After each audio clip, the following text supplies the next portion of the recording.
Well, hello, my friend. I am glad you found your way here tonight. Wherever you're curled up right now under a blanket in the dark, maybe with your eyes already half closed, I want you to relax a little more, because what I am about to tell you tonight is not just another royal fairy tale. On a quiet afternoon in 1898 in the city of Geneva, Switzerland, a woman in a long dark dress walked alone along the edge of a lake. No guards beside her, no carriage waiting. She had spent her whole life being watched, and on this one afternoon she simply wanted to disappear into the crowd like anyone else. A stranger brushed past her so lightly she barely felt it happen. She kept walking toward the boat. She had no idea that she was already dying. Before we step into her story together, I want to ask you something. Where are you watching this from tonight, and what time is it exactly where you are right now? I always wonder about that. Somewhere it might be raining, somewhere it might be the middle of a quiet afternoon, and somewhere for someone else listening right now it might be almost midnight. Tell me in the comments below, I do read them, and if stories like this one are the kind of thing that helps you drift off, or simply helps you feel a little less alone at night, then like a quick follow or sharing it with someone who could use a good story tonight would mean more than you know. Now go ahead, turn the lights down as low as you comfortably can.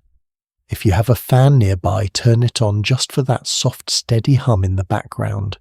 Get comfortable, because we are about to go back almost 200 years to a little girl who was never ever supposed to become an empress. She was born in Bavaria in the German countryside on a cold December night in 1837, the fourth child of a duke who was by every royal standard of his time a little strange. Her father, Duke Maximilian, was supposed to spend his days managing land and attending formal court functions. Instead, he wandered the countryside, played music in village taverns, alongside ordinary farmers, and at one point quite seriously ran his own private circus. Yes, a circus with acrobats and horses and his own daughter watching proudly from the front row. Try explaining that one at a royal dinner party. Her mother tried now and then to bring some order into the household. But out at Possenhofen, the family's summer estate on the edge of a lake, the rules simply softened. Elizabeth, or Cece as everyone in the family called her, spent her afternoons riding bareback through open fields instead of sitting through lessons on posture and etiquette. She climbed trees. She fed the animals herself with her own hands. She learned to gallop before she ever properly learned to curtsy. More often than not, she came back from the stables with hay caught in her hair and mud drying on her boots, and at Possenhofen nobody seemed to mind that at all. Nobody around her imagined even for a moment that she would need the second skill far more than the first. Then, in the summer of 1853, when Cece was only 15 years old, her mother packed the family off to a small spa town called Bad Ischl. The real purpose of that trip had nothing to do with Cece at all. It was about her older sister Helene.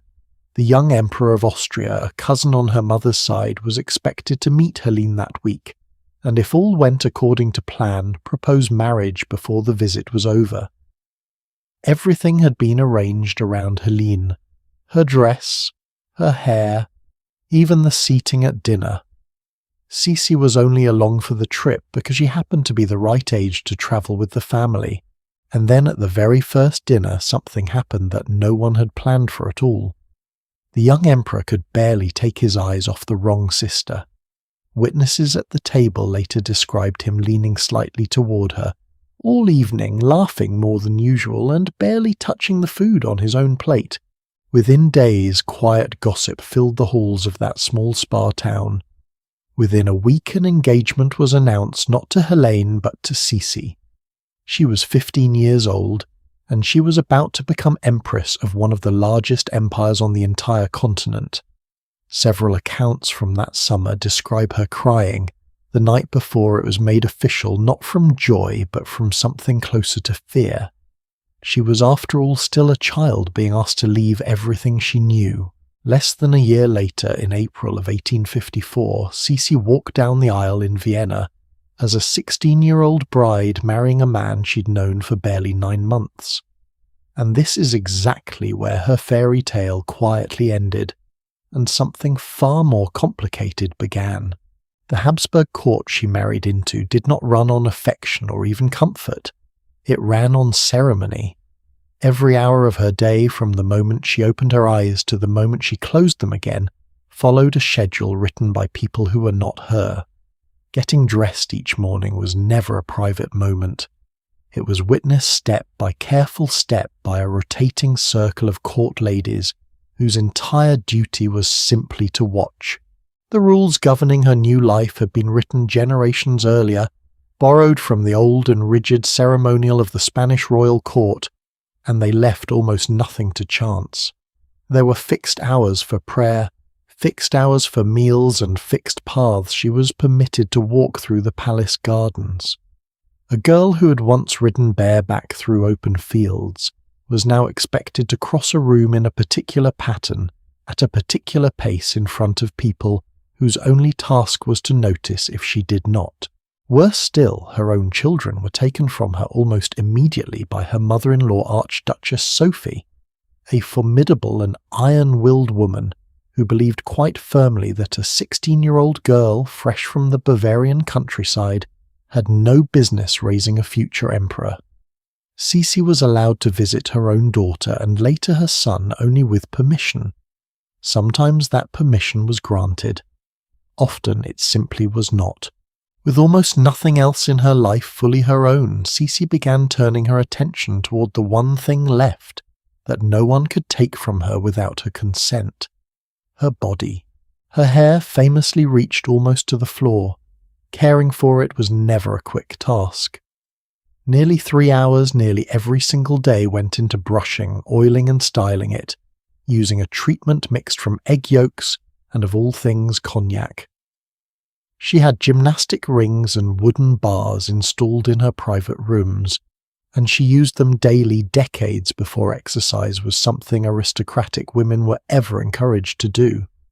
Records from her own court describe a waist drawn in by tight lacing to somewhere near 16 inches maintained through strict diet and almost obsessive exercise. By the time she turned 32 years old, she made a decision that only deepened the mystery growing around her. She refused from that day forward to sit for another portrait or photograph, choosing instead to hide her face behind a folded fan or a raised parasol whenever a camera came anywhere near her in public. It is tempting, looking back from where we are sitting now warm and comfortable, to simply call this vanity. But maybe it was something closer to control. When a person cannot choose where she lives, who raises her own children, or how her day unfolds from morning to night, sometimes the only decision left to her is how tightly to pull a lace, or how long to brush a single strand of hair. It becomes less about being beautiful for somebody else, and more about proving quietly to herself that at least one part of her life still belonged to her alone. Franz Joseph, for what it is worth, adored her completely right from that very first dinner, which honestly made the whole arrangement even harder for Sisi in its own way, because how exactly does a person leave a cage when the one who built it keeps insisting with total sincerity that he loves her? As the years passed, Sisi found freedom the only way she truly could. She travelled constantly, to the island of Madeira, to England for the hunting season, and eventually to the Greek island of Corfu, where she built an entire palace dedicated to the mythical hero Achilles, a man who, like her, was admired everywhere he went and still died far too young. She filled the palace with statues of Greek heroes, and spent long, quiet afternoons simply staring out at the sea further away from Vienna, at least in her own mind, than she had ever quite managed to get before. But nothing prepared her for the winter of 1889. Her only son, Crown Prince Rudolf, heir to the entire empire, was found dead at a hunting lodge outside Vienna in an apparent murder-suicide alongside his young mistress. He was 30 years old. The place was called Mayerling, and after that winter she could hardly bear to hear the name spoken aloud anywhere near her.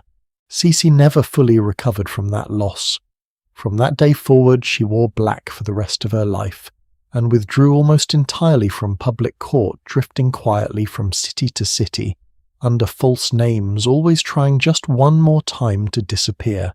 Which brings us back to that quiet afternoon in Geneva in September of 1898. Cece was 60 years old by then, travelling once again under a false name with only one lady in waiting at her side. No guards.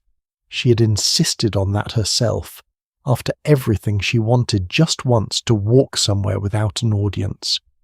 It was early afternoon, warm for September, the lake lying flat and silver under a pale sky, and the two women were in no particular hurry as they made their way toward the dock where a steamship waited to carry them on to their next quiet stop. The man who brushed past her that day was named Luigi Luciani, an Italian anarchist who had actually come to Geneva, planning to kill someone else entirely, a French duke, who as it happened had already left the city. Reading in a newspaper that the Empress of Austria was in town instead, Luciani simply changed his plan. He later told police that he had wanted to kill any royal he could find, believing in his own twisted logic, that removing one crowned head might somehow strike a blow for ordinary people everywhere. It made no real difference to him which royal it happened to be. What struck her was not a knife in any way she recognized. It was a sharpened needle file, small enough to hide inside a closed hand, and the wound it left was so narrow that at first she truly believed she had only been shoved by a careless stranger in the crowd. She stood back up on her own. She apologized to her lady-in-waiting for the small delay, straightened her hat, and walked the rest of the way to the boat herself under her own strength. It was only minutes later, once she was finally on board, that she collapsed. And in one of the strangest, saddest details of this entire story, it was later discovered that the same tightly laced corset she had worn for nearly her whole adult life, the very symbol of every rule that had ever been pressed onto her body without her asking, had held the wound closed just long enough that no one around her even realized, until it was already too late that she was quietly bleeding to death from the inside.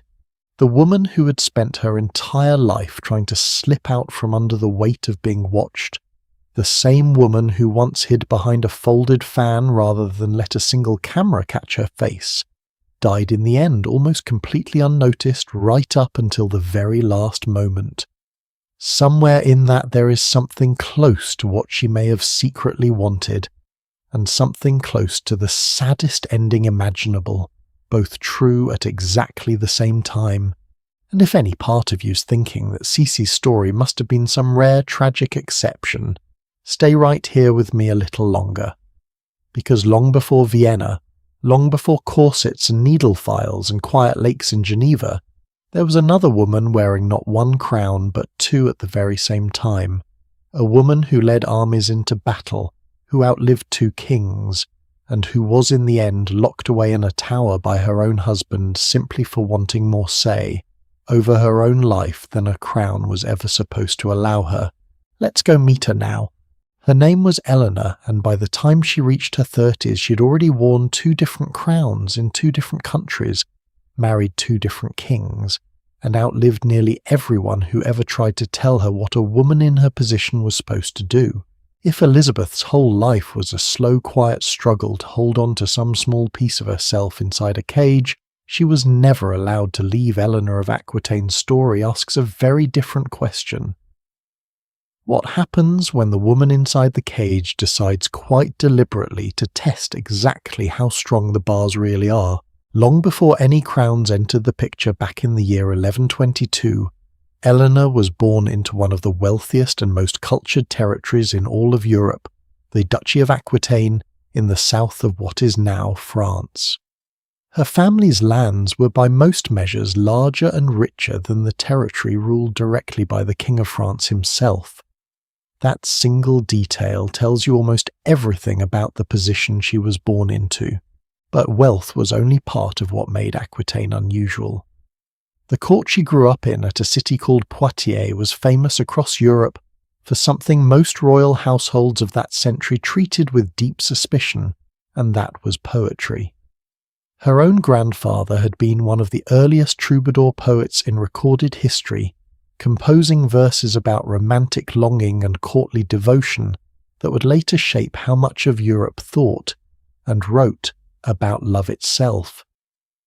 While most noble girls of her generation were taught needlework and scripture and little else, Eleanor grew up fluent in several languages, trained in music, and surrounded by debates over poetry and chivalry that most kings would have considered a frivolous waste of a young woman's education. It clearly was not. Almost everything she did later in life suggests a mind that had been sharpened, not softened by that unusual upbringing. Her father, William X, Duke of Aquitaine, died suddenly in the summer of 1137, while on a religious pilgrimage far from home. Eleanor was around 15 years old. With no brothers left alive to inherit ahead of her, she became overnight the sole ruler of an entire duchy, and without much exaggeration the single most desirable bride on the continent. Try picturing that for a second. 1 week you are a teenage girl learning the family accounts. The next half of Europe is quietly calculating how to marry you. Sensing his own death might be near, her father had already arranged for her protection, asking the King of France on his deathbed to take Eleanor under his guardianship and find her a suitable husband. The king did not waste any time. Within weeks, Eleanor was married to his own son, a quiet, deeply religious young man named Louis. Barely more than a week after that wedding, Louis's father died as well, and Eleanor, still a teenager herself, found herself Queen of France. For the next 15 years, Eleanor ruled beside Louis VII, though calling their marriage a partnership might be generous. Louis had been raised for the church rather than for a throne, and by most accounts he treated his wife with a kind of nervous, almost monkish reverence that never quite matched her own restless intelligence. Then, in 1147, something happened that almost no queen in Europe had done before. Eleanor did not stay behind while her husband rode off to fight in the Second Crusade. She went with him. She brought her own soldiers drawn from her own lands in Aquitaine and rode at the head of them. Historians still argue over exactly how she dressed and how visible her role in the fighting truly was, since legend tends to grow thicker around a queen than the facts ever do, but nobody disputes that she went or that her presence scandalized half the royal courts of Europe. Here is a question worth sitting with for a moment. Why do we still find it so surprising even now that a queen might want to see the war she was funding with her own eyes, instead of simply waiting at home for letters? The campaign itself was brutal in ways no amount of courtly poetry back home could have prepared her for weeks of marching across unforgiving mountain terrain in Anatolia, short on food and water, harassed constantly by Turkish forces who understood the landscape far better than any crusader did. At one especially disastrous crossing near Mount Cadmus, the vanguard of the army, made up largely of Eleanor's own Aquitanian vassals, pressed ahead of the main column against the agreed marching order, leaving the rest of the army exposed to a devastating ambush. Chroniclers writing afterward were quick to place a share of the blame on Eleanor's men, and by extension on Eleanor herself, though how much of that judgment was fair military analysis, and how much was simply easier to accept than blaming the king directly, is a question historians are still turning over today. The scandal only deepened once the crusading army reached the city of Antioch, ruled, at the time, by Eleanor's own uncle Raymond. Rumours began circulating through the camp, the kind that travel faster than any army can march, suggesting that Eleanor's closeness with her uncle had crossed a line a married queen was never supposed to cross. Whether or not any of it was true, and historians remain honestly divided on that question even now, the damage to her marriage was already done. There was one more problem hanging over that marriage, quieter than any rumour, but far more consequential in the eyes of a medieval king. In 15 years together, Eleanor had given Louis 2 daughters and no son.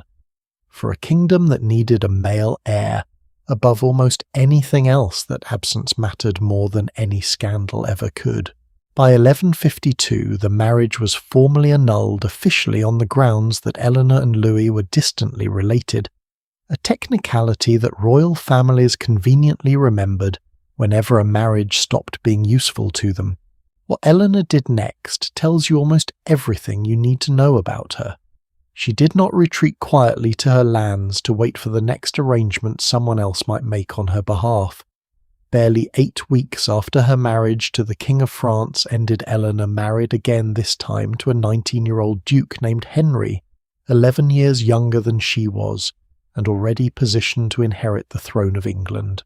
8 weeks, in an age when royal marriages were negotiated for months, sometimes years. Eleanor rearranged her own future before anyone else had time to catch up. 2 years later, in 1154, Henry was crowned King of England, and Eleanor, once Queen of France, became Queen of England as well. 2 crowns on 2 kingdoms that would spend a great deal of the coming centuries at war with one another, and one woman who had personally worn the crown of each. Together, Eleanor and Henry had 8 children, and this is where her story quietly grows even bigger than any single throne.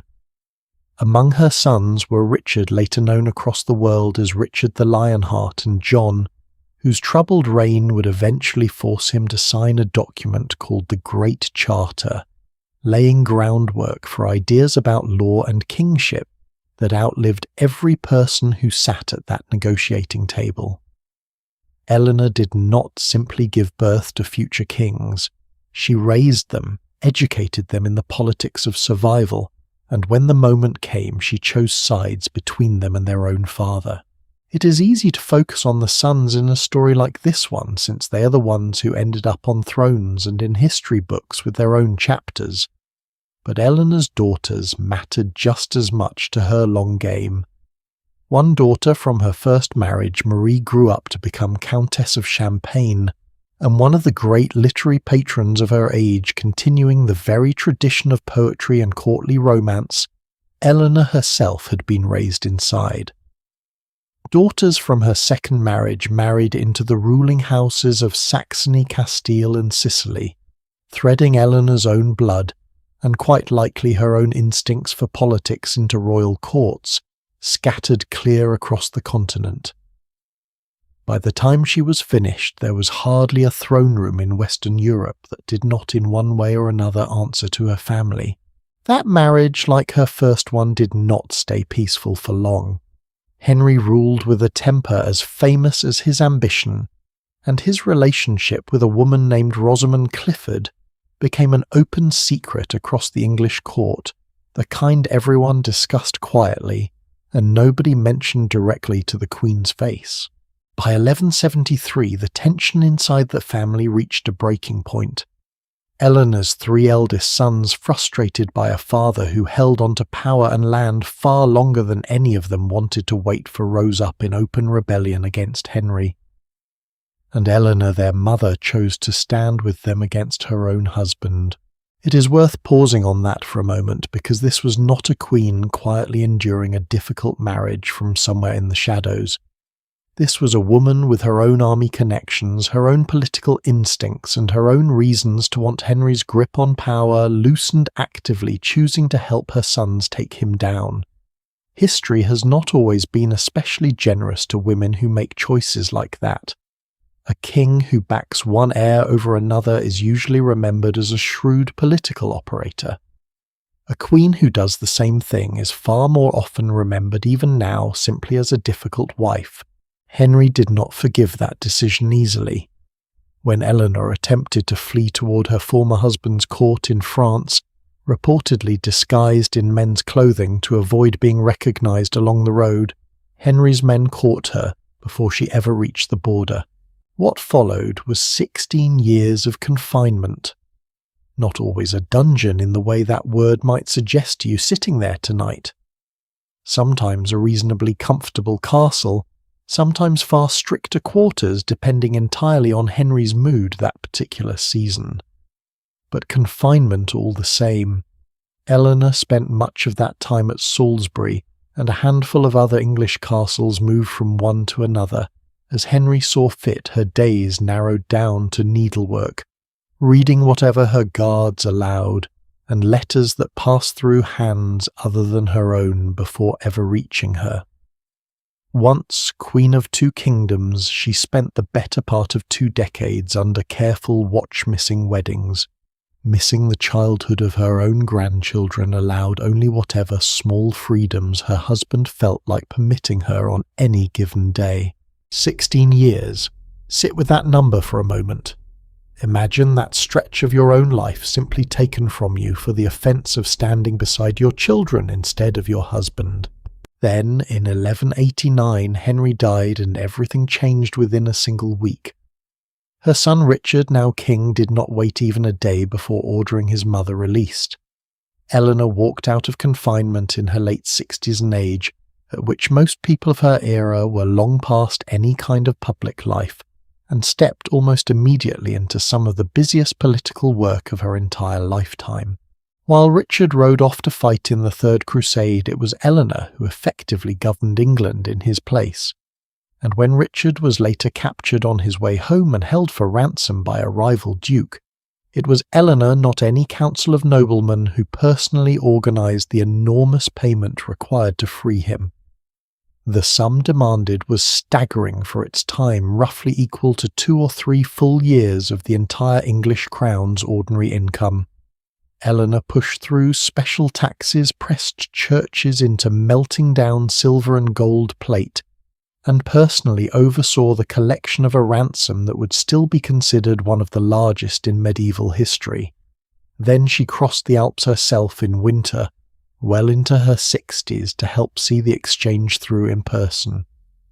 Most people her age were being wheeled toward a fireplace for the winter. Eleanor was crossing mountain passes in December to negotiate her own son's freedom. Even after Richard's death in 1199, when her younger son John inherited the throne, Eleanor did not fully step back from the world. At an age most records place somewhere close to 80 years old, she travelled all the way to the Kingdom of Castile in Spain to personally select one of her granddaughters for a marriage alliance, meant to shape the future of the French throne, trusting that decision to no one but herself. Eleanor finally died in the year 1204 at an abbey called Fontevraud, having outlived both of her husbands, most of her children, and very nearly every assumption anyone in the 12th century held about what an aging woman was supposed to be doing with the years she had left. Her tomb effigy still survives at that abbey today, carved in stone, and it shows something unusual for a queen of her era. Most medieval effigies show their subjects lying with hands folded quietly in prayer. Eleanor's shows her holding an open book resting gently between her hands as if even in stone. Centuries later, she wanted anyone who walked past to understand exactly what kind of mind had been buried beneath it. There's a particular kind of irony sitting at the centre of her story, one worth turning over slowly before we move on. She spent 16 years locked away for daring to want more say over her own family's future than her husband was willing to allow her. And the very moment that husband died, the same political instincts that had once been treated as dangerous quietly became indispensable. Nobody questioned whether a woman in her 60s, then her 70s, then very nearly her 80s, was capable of crossing the Alps or negotiating a kingdom's ransom. They simply needed her to, and she did without complaint and by every account without hesitation. It raises a question worth carrying with you into the dark tonight.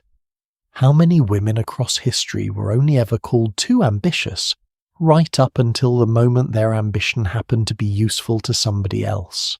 Keep that question close, because the woman waiting for us next did not inherit her power at all.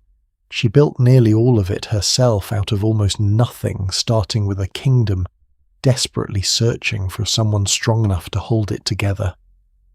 Let's step into her world now. Nobody in the Castilian court, not even the people closest to her, ever expected this particular girl to end up wearing a crown. She was born in a small town called Madrigal de las Altas Torres, in the spring of 1451, the daughter of a king and his second wife. But her father died when she was only 3 years old, and the throne passed instead to her half-brother, a grown man from their father's first marriage named Henry. What happened next to Isabella and her younger brother Alfonso was not the gilded, closely watched childhood you might expect for royal children. Their mother was quietly moved away from the centre of power, off to a modest, half-forgotten residence at a place called Arevalo, and largely left there with her 2 youngest children and very little else. Court chroniclers of the period wrote about the Queen Mother's declining mental health in the vague, uneasy language people used at the time for anything they didn't understand, describing long stretches where she barely spoke and seemed to drift somewhere far outside the room she was sitting in.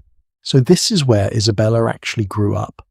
Not in a palace dripping with attention, but in a household clouded by grief and instability, raising herself in many ways with a mother who was present in body far more often than she was present in mind. Money was tight enough that the household regularly had to petition the royal treasury simply to cover basic expenses, a strange and uncomfortable position for children who were technically a king's own siblings. There were no elaborate tutors lining up to shape a future queen, because as far as almost everyone at court was concerned, she was never going to need to be one. It is strange to think about, but maybe that early instability is exactly what prepared her for everything that came next. Her half-brother Henry's reign, meanwhile, grew shakier by the year. Rumours swirled around the legitimacy of his only daughter, whispers that the girl's real father was not the king at all, but one of his own courtiers. Whether or not any of that was true hardly mattered in practice, because a large faction of Castilian nobles decided to believe it, and threw their support behind Isabella's brother Alfonso, instead treating him as the rightful heir, and pulling the entire kingdom toward open civil conflict. Then in 1468, Alfonso died suddenly, most likely from plague, at only 14 years old. And just like that, without ever asking for it, Isabella became the face of an entire rebellion. She could have kept pushing for war. Plenty of people around her wanted her to. Instead, she chose something far more unusual for the time she negotiated. In an agreement known afterward as the Pact of the Bulls of Guisando, Henry recognized Isabella as his rightful heir in exchange for her promise not to move against him while he lived. But Isabella did not stop at simply securing the succession. She added one more condition to that agreement, a condition almost no princess of her era would have dared to insist on for herself. She demanded the right to choose her own husband. Sit with that for a moment, because it really was not a small thing to ask. Royal marriages in the 15th century were rarely about affection. They were land deals with wedding vows attached, decided by kings and councils, with the bride's own preference treated as at best a minor detail. And here was a teenage heir to a throne calmly informing the reigning king that whatever husband he had in mind for her, she would be making that particular decision herself. Over the following months, at least 2 other serious proposals came her way, one from the King of Portugal, considerably older than her, and another from a French duke connected to the royal house of France. Isabella turned both of them down quietly and firmly, which was in itself an almost unheard of amount of say for a princess in her position to exercise over her own future. What came next reads less like a royal biography and more like something out of a suspense novel. Henry had his own candidate lined up for her, a Castilian nobleman named Pedro Giron, considerably older than Isabella, and by most accounts not a man she had any wish to marry. The wedding was arranged with unusual speed, almost as if everyone involved sensed that giving Isabella too much time to object might cause the whole plan to unravel. According to several chroniclers writing not long afterward, Isabella prayed quite openly that this particular marriage would somehow never take place. Giron set out on the journey to meet his bride in high spirits, by most accounts expecting to be a king's father-in-law within weeks. And partway there he fell suddenly ill and died before he ever reached her. Some at the time called it a small miracle. Others, rather more dryly, simply called it excellent timing. Either way, the path was clear, and Isabella moved quickly to make sure nobody else could close it again. She had already been quietly corresponding with her second cousin Ferdinand, heir to the neighbouring kingdom of Aragon, and in 1469, without her half-brother's formal blessing, the two of them married in the city of Valladolid.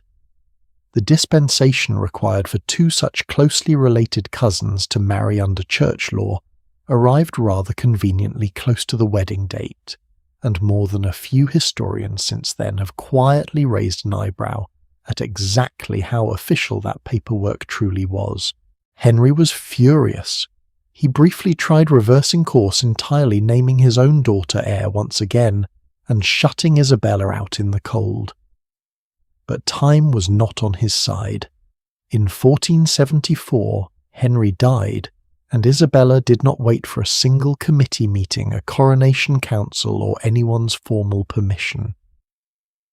Within hours of hearing the news, she had herself proclaimed queen in the city of Segovia.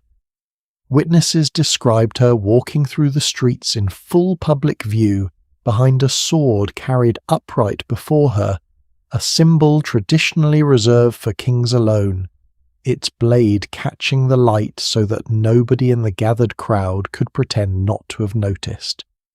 It was less a coronation than a declaration aimed as much at her own rivals as at the ordinary people watching from their doorways, announcing to the entire kingdom before any rival could gather enough support to stop her that Castile already had its ruler. What followed was 5 years of war against those who still backed Henry's daughter's claim, a conflict pulling in Portugal, and much of the Castilian nobility along with it. By 1479, Isabella and Ferdinand had won decisively enough that nobody seriously challenged her right to the throne again for the rest of her life. Here is what makes her marriage worth pausing on beyond the drama of how it began. Isabella did not rule as a quiet figure standing beside a more powerful husband. Under the terms she and Ferdinand agreed to, Castile remained hers, governed in her own name, with her own council, her own currency bearing her own image alongside his. Together they adopted a kind of joint motto, roughly translating to something like they weigh exactly the same, Isabella just as much as Ferdinand. 2 rulers, 2 kingdoms, 1 alliance, and neither one formally above the other on paper. For a marriage arranged in the middle of the 15th century, that is a remarkably unusual amount of insistence on equal footing. Have you ever wondered what it actually takes for 2 ambitious people to share power like that without one quietly swallowing the other?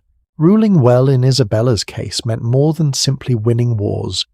Castile in those years was a truly lawless place in parts of the countryside, plagued by bandits and feuding nobles who treated the king's authority as little more than a suggestion. Isabella and Ferdinand responded by expanding a rural law enforcement body known as the Holy Brotherhood, turning what had been a loose, informal association of towns into something closer to a standing rural police force, complete with its own courts and its own funding, answerable directly to the crown rather than to local lords. It was not a glamorous achievement, no sieges, no dramatic proclamations in city squares. But it is one of the reasons Castile went from a fractured, unstable kingdom into a functioning state capable of financing something as ambitious as a voyage across an unmapped ocean only a few years later. Ferdinand, for his part, developed such a reputation for cold, calculating political skill that a Florentine writer named Niccolo Machiavelli would later hold him up in one of the most widely read books ever written about power and rulership as something close to the model of a shrewd, effective prince. Isabella rarely gets mentioned in that particular story, even though most historians agree she was every bit as sharp a political mind as her husband. funny how that tends to work out. Together, Isabella and Ferdinand spent much of the next decade finishing something that had occupied Iberian rulers for nearly 800 years, the long, slow reconquest of the peninsula from the Muslim kingdoms that had once controlled most of it. The final stretch of that campaign centered on the city of Granada, the last remaining Muslim stronghold on the peninsula, and Isabella was not a distant figure signing orders from a comfortable palace far away. She travelled with the army for long stretches of the siege, oversaw supply lines personally, and is credited by several sources with organising some of the earliest known field hospitals in European military history, mobile tents following the troops specifically to treat the wounded during the fighting, staffed with physicians and surgeons. The crown paid for directly out of the royal treasury. Soldiers reportedly nicknamed the travelling medical camp after her, a small but telling sign of how visible her presence at the front lines actually was to the men fighting there. In January of 1492, after months of siege, Granada finally surrendered, and Isabella and Ferdinand rode in together to accept the keys of the city, closing a campaign that had shaped the entire Iberian Peninsula for centuries. Now there is a story people love to repeat about that same year, one you've probably heard before if you've ever come across a documentary about a certain Italian explorer. The story goes that Isabella personally pawned her own jewellery to fund Christopher Columbus's voyage west across the ocean, sacrificing her own wealth for the sake of exploration. It is a wonderful image. It also is not especially accurate. Most financial records from the period point to a mix of royal funds, private investors, and a loan rather than anything involving the Queen's personal jewellery box. The myth stuck around anyway because it fits so neatly into the story people already wanted to tell about her, which brings us to something a little heavier. And honestly, a story about Isabella would not be telling the truth if it skipped past it entirely. That same year, 1492, alongside the fall of Granada, Isabella and Ferdinand issued an edict expelling any Jewish residents of their kingdoms who refused to convert to Christianity, giving families only a few months to leave behind homes their communities had lived in for centuries. Historians still debate the exact number of people forced to leave, with estimates ranging from the tens of thousands up toward 100,000 or more. But there is no serious debate about the scale of the disruption itself. Entire communities uprooted within a single season. This came several years after the two of them had already established a religious court. The Spanish Inquisition aimed initially at investigating the sincerity of converts, but which grew over time into a mechanism of fear that reshaped daily life across the kingdom for generations. Muslims who remained in the newly conquered territories would eventually face similar pressure to convert or leave as well. In the years following her reign, it is worth being honest about this sitting here together in the quiet. A story like Isabella's can slide very easily into simple hero worship, the plucky underdog princess who fought her way to a throne and completed a centuries-old campaign against enormous odds. All of that is true. It is also true that the same reign responsible for funding a voyage that would eventually reshape the entire world caused real lasting suffering for tens of thousands of families who had called that land home for generations before her. Both of those things belong in the same story, whether or not it makes for a tidier ending. Isabella and Ferdinand had 5 children who survived into adulthood, and their daughters in particular went on to live lives almost as dramatic as their mothers. Isabella insisted on something unusual for the era, bringing in Italian humanist scholars to give her daughters a genuine classical education, Latin included rather than the purely decorative instruction most royal daughters received at the time. It is worth wondering whether she was thinking even a little about her own patchy, neglected schooling back at Arevalo when she made that decision. One daughter, Joanna, inherited the Castilian throne after Isabella's death, though history remembers her today mostly by the unkind nickname Joanna the Mad, a label historians still debate, given how conveniently it suited the men around her who benefited from managing her affairs on her behalf. Another daughter, Catherine, was sent off as a teenager to marry into the English royal family, a marriage that would eventually place her at the centre of one of the most consequential royal divorces in European history and put her own daughter directly in the path of a young princess we're going to meet very soon. Isabella died in 1504 after 30 years on a throne almost nobody expected her to occupy in the first place. In her final will, she made a point of insisting that the crown of Castile passed directly to her daughter, and to her daughter alone, careful even in her last hours to protect the kingdom she'd built from simply being absorbed into her husband's, as though some old instinct from that overlooked unstable childhood in Arevalo never quite left her right up to the end. And speaking of daughters carrying their mothers' battles forward into rooms nobody expected them to survive, the next woman waiting for us grew up under a far more immediate kind of threat than a difficult childhood or a disputed inheritance. She grew up truly afraid more than once that she would not live to see her next birthday in a court where her own family held the power to have her quietly removed. Let's go find her now. There is a story often repeated by the people who knew her as a small child that goes something like this. Not long after her third birthday, a little girl looked up at the women dressing her one morning and asked with a kind of directness only a child manages how it was that yesterday she'd been called Lady Princess, and today apparently she was simply Lady Elizabeth. Nobody had explained it to her properly, because how do you explain something like that to a toddler? Her mother, a queen named Anne Boleyn, had been executed inside the walls of the Tower of London, only days earlier accused of adultery and even incest with her own brother, charges most historians today consider almost entirely invented, the product of a king who had grown tired of one wife and already had his eye on the next. Anne had been the second of 6 wives Henry would eventually marry, and by the time the axe fell on that spring morning, the entire court already understood the pattern well enough not to be surprised by it. Parliament moved quickly after the execution, declaring the marriage that produced Elizabeth invalid from the start, which meant Elizabeth herself not yet 3 years old, and with no say in any of it, went from Princess of England to a child of uncertain, faintly embarrassing status almost overnight. If you're keeping track of a pattern by now across every single one of these stories, here is another entry for the list. A little girl reduced in an instant to a political inconvenience through absolutely no fault of her own. What makes Elizabeth's story different from the others we've walked through so far is not the disgrace itself, but what happened next.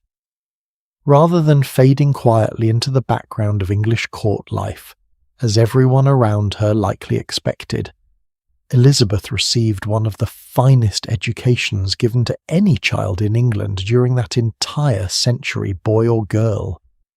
Her father, whatever his failings as a husband, still valued sharp minds, and Elizabeth's tutors, most notably a scholar named Roger Ascham, found in her something rare, a student who devoured Latin and Greek, the way other children devoured sweets. By her teenage years, she could read and write fluently in several languages, hold her own in theological debate with grown clergymen, and translate classical texts for entertainment on a quiet afternoon. Ascham himself, writing to a friend about his famous pupil, marvelled that her mind had in his words no womanly weakness in it at all, a compliment that says as much about the low expectations of his era as it does about Elizabeth's actual abilities. It is worth pausing on that because an illegitimate, politically inconvenient daughter was not exactly guaranteed that kind of investment. Someone somewhere in that court must have suspected she was worth preparing for something bigger than anyone was saying out loud. After her father died in 1547, Elizabeth, still only a young teenager, went to live in the household of her father's final wife, a kind, well-educated woman named Catherine Parr, who had survived being married to Henry when so many others had not. It should have been a peaceful arrangement. It was not. Catherine had remarried rather quickly after the old king's death to a charming, ambitious man named Thomas Seymour, and Seymour's behaviour toward his teenage stepdaughter over the following months was the kind of thing that, described plainly in any era, would raise every alarm available.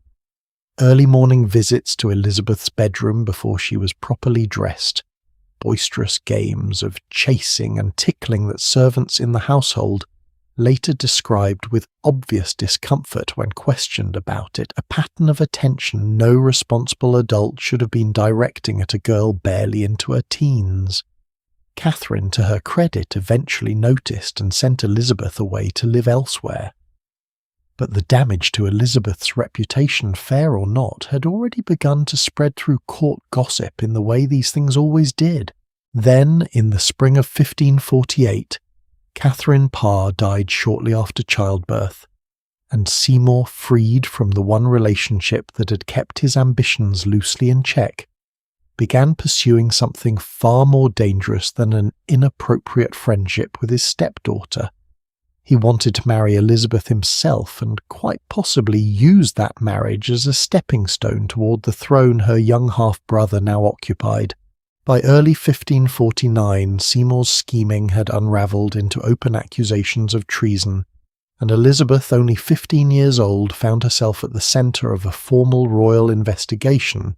It helps to understand what Seymour was actually after, because it explains why the investigators took the matter so seriously. His own older brother had been appointed Lord Protector, effectively ruling England on behalf of the boy King Edward, and Seymour had spent years bitterly resenting his brother's position. Marrying Elizabeth, a woman with a plausible claim near the throne herself, offered him a shortcut to the kind of power his brother already held, and possibly, if enough things went his way, an even greater prize than that. None of this was Elizabeth's doing. She had not asked to be useful to an ambitious man's plans, any more than any of the women we've talked about so far asked to be useful to the ambitious men circling them. But usefulness, wanted or not, has a way of putting a target on a person regardless. Trained interrogators, adults with years of experience extracting confessions from far more seasoned political operators, sat across from a teenage girl and tried repeatedly to trap her into admitting some kind of secret understanding with Seymour. Her own governess was arrested and questioned under considerable pressure, and Elizabeth, alone in a room with people whose entire job was to make her slip, simply did not. Her written responses from that interrogation still survive today, and reading them it is honestly difficult to believe they came from a 15-year-old. Careful, precise, giving away nothing she did not intend to give away, correcting her questioners on small factual points with a kind of calm most trained diplomats twice her age could not have managed, which if nothing else must have been enormously frustrating for the men trying to trip her up. Seymour was executed a few months later. Elizabeth walked away from the entire affair with her reputation bruised but her position remarkably intact. Here is a question worth carrying with you for a moment. How much of the composed, famously guarded woman Elizabeth eventually became as queen was simply the natural result of learning at 15 exactly how quickly a single careless word could end everything? For a few years after that, life settled into something almost ordinary. Her younger half-brother Edward ruled as king, then died young himself, and after a brief chaotic struggle over the succession, the crown passed to Elizabeth's older half-sister Mary, the daughter of Catherine of Aragon we mentioned only a little earlier. Mary was devoutly Catholic, deeply scarred by her own mother's mistreatment, and by years of watching her father dismantle the old religion, piece by piece, and she regarded her Protestant-raised half-sister with a suspicion that only deepened with every year she sat on the throne. That suspicion turned into something far more serious in the winter of 1554, when a rebellion broke out against Mary's planned marriage to a Spanish prince led by a nobleman named Thomas Wyatt. The marriage itself was wildly unpopular across much of England, tangled up in genuine fear that the country was about to become little more than a distant province of a larger Catholic empire, answering to a foreign husband rather than to its own queen. The rebels, or at least some of them, reportedly hoped to place Elizabeth on the throne in Mary's place instead, whether Elizabeth herself had actually encouraged any of it or not. That distinction mattered very little to a frightened, suspicious queen looking for someone to blame. Elizabeth was arrested and brought to the Tower of London, the very same fortress where her own mother had been executed less than 20 years earlier. Witnesses at the time described her arrival on a rainy Palm Sunday morning, with a detail that has survived in nearly every serious account of her life since. Elizabeth reportedly refused for a long moment to step off the boat and through the gate reserved for prisoners accused of treason, sitting down instead in the pouring rain on the stone steps, declaring loudly enough for those around her to hear that she was no traitor and that she would rather sit there in the wet than walk quietly into a place with that particular reputation. Eventually soaked through, and with nowhere else to go, she went inside anyway. Try to hold that image for a second. A young woman barely into her 20s sitting in the rain outside the same walls where her own mother had died, fully aware that a similar fate was not at all impossible for her. She spent close to 2 months inside the tower, uncertain each day whether that particular day would be her last. Elizabeth was old enough by then to know exactly what had happened to her mother inside those same walls, and old enough to know that Anne Boleyn had at least been granted a swift death by a skilled swordsman brought over specially from France, rather than the far clumsier axe usually reserved for English executions. Whether that particular detail crossed her mind during those long, uncertain weeks, no one can say for certain, but it is difficult to imagine it did not. No formal charges were ever proven against her, and eventually without ever admitting guilt, because there was by most accounts nothing to admit. Elizabeth was released from the tower itself, only to be placed under close house arrest at a remote residence called Woodstock, watched around the clock by a stern, humourless custodian who answered directly to the Queen. She spent roughly a year there, her letters read before they left the house. Her visitors carefully screened her movements, limited to whatever her guardian judged appropriately harmless that week. It would have been easy during that year to grow bitter or reckless, or to lash out at a sister who clearly saw her as a threat worth neutralizing. Elizabeth did none of those things, at least not where anyone could see it. She read. She practiced patience the way some people practice a difficult instrument over and over quietly without an audience, as though she already sensed that patience was the one skill that might actually keep her alive long enough to matter. One small private trace of what that year truly cost her did survive, though. According to a story repeated for centuries afterward, Elizabeth used a diamond from one of her own rings to scratch a short, bitter little verse into a window pane at Woodstock, a few lines complaining that she was much suspected, yet nothing could ever be proven against her. Whoever eventually replaced that window did the rest of us no favours, because the pane itself is long gone, but the words at least were recorded and remembered. Mary never had children of her own, and her health, never especially strong, began failing steadily through the final years of her reign.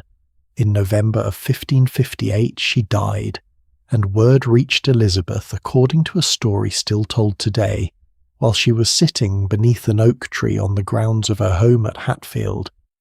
She's said to have responded to the news before anything else, with a line borrowed from scripture, something to the effect that this was the work of a higher power and marvellous to witness.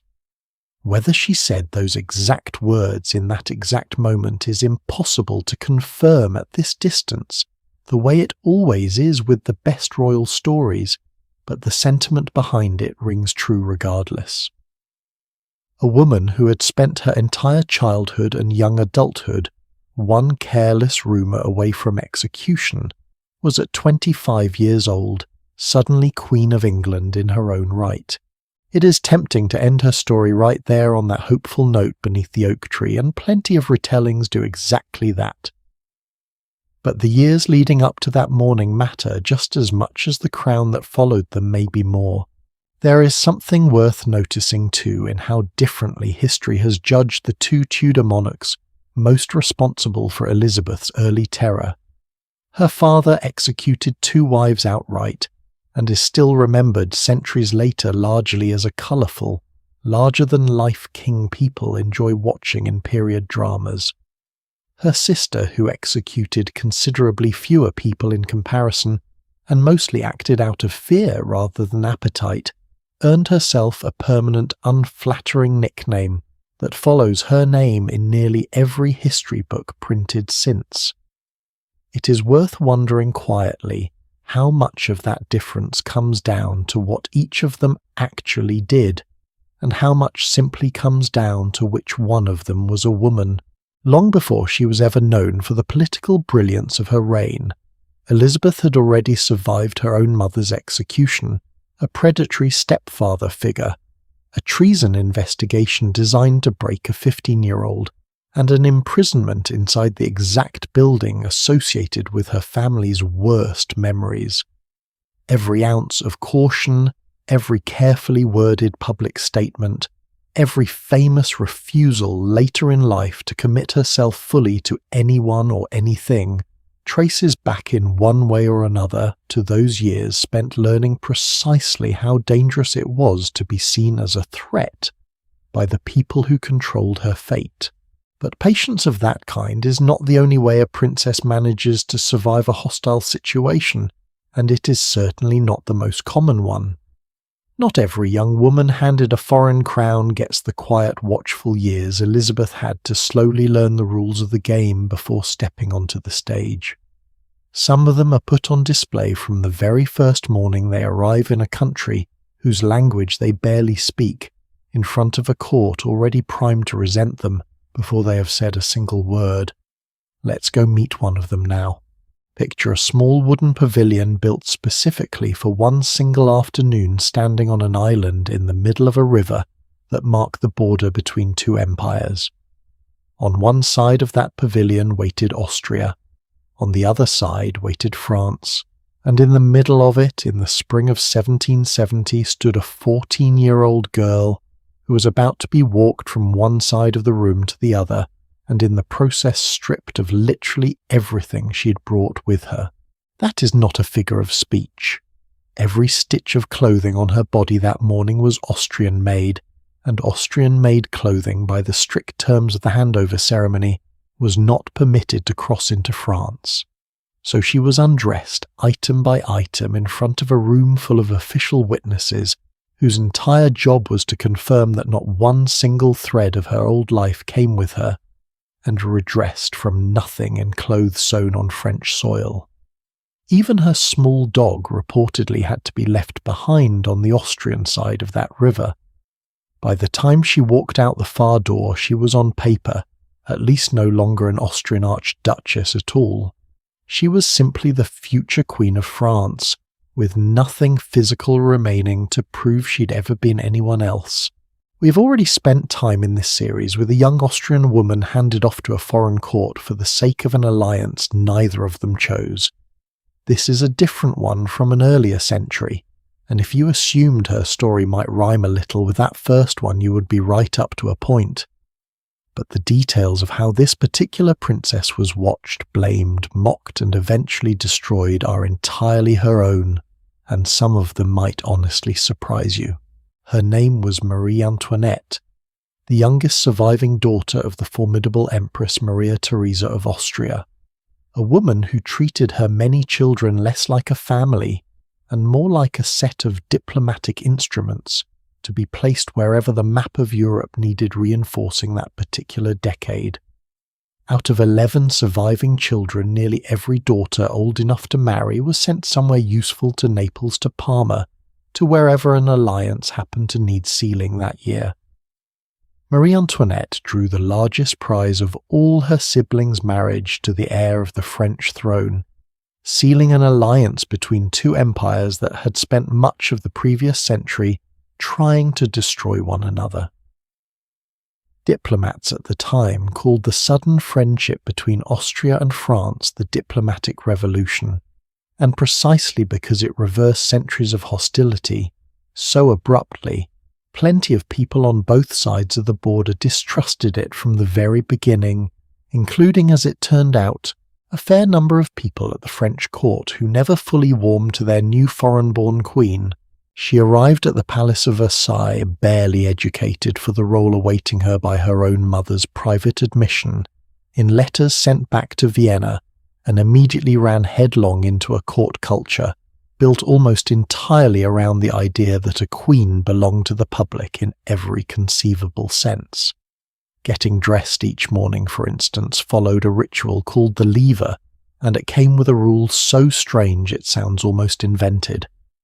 Whoever held the highest rank in the room at that particular moment had the exclusive right to hand the queen her chemise, the innermost layer of clothing she wore. If a higher-ranking noblewoman walked in partway through, the garment had to be passed along the chain of hands until it reached her, while Marie Antoinette quite literally stood there half-dressed and shivering, waiting for a small parade of duchesses to finish sorting out who outranked whom. She reportedly found the entire routine so absurd that she sometimes laughed out loud in the middle of it, which predictably only scandalized the very people it was supposed to honor. Here is something worth sitting with for a moment. Why do we assume royal women simply accepted every strange rule handed to them, when plenty of them, this one included, clearly found the whole performance every bit as ridiculous as we would today? The real trouble, though, had almost nothing to do with dressing rituals. For nearly 7 years after her wedding, Marie Antoinette's marriage to the future Louis XVI remained unconsummated. The reasons were medical, and almost certainly on her husband's side, rather than hers, something historians now generally attribute to a minor physical condition Louis was simply too anxious to have treated. None of that nuance mattered to a court and eventually an entire country that needed an heir and had decided almost immediately that the childless queen must be the one at fault. She endured years of cruel gossip, crude pamphlets circulated in Paris, mocking her supposed failures as a wife, and a level of public scrutiny over her own body that no husband in that same situation would ever have been forced to bear. Her own brother, an Austrian emperor by that point, eventually travelled to France himself and had what historians describe as a remarkably blunt conversation with Louis about the matter. Whatever he said apparently worked, because within roughly a year the marriage was finally consummated and children followed not long after. It is worth asking honestly how differently that entire 7-year ordeal would have been remembered if the public had simply known the truth from the start, instead of quietly deciding a young foreign queen made the easier, more satisfying target. Marie Antoinette's reputation for reckless extravagance, the image most people still carry of her today, is not entirely fair either, though it is admittedly more complicated than the marriage rumours. Take the infamous diamond necklace affair of 1785, probably the single event that did more damage to her public image than anything else in her entire life. A con artist named Jean de Valois Saint-Remy, along with several accomplices, convinced a gullible, socially desperate cardinal named Louis de Rohan that the Queen secretly wanted an absurdly expensive diamond necklace, and that he could win her favour by purchasing it discreetly on her behalf. The scheme even involved a hired woman dressed up at night in the gardens of Versailles to briefly impersonate the Queen herself, handing the cardinal a rose in the dark and murmuring a few words before slipping away, convincing enough in the shadows to seal the deception completely. Marie Antoinette had never asked for the necklace. She had never even met the woman running the scheme. She was in every meaningful legal sense the victim of an elaborate fraud carried out entirely without her knowledge. And yet when the scandal broke publicly, the vast majority of the country simply assumed she was guilty of exactly the kind of shameless spending everyone already believed about her, because the story fits so perfectly with the reputation already circulating.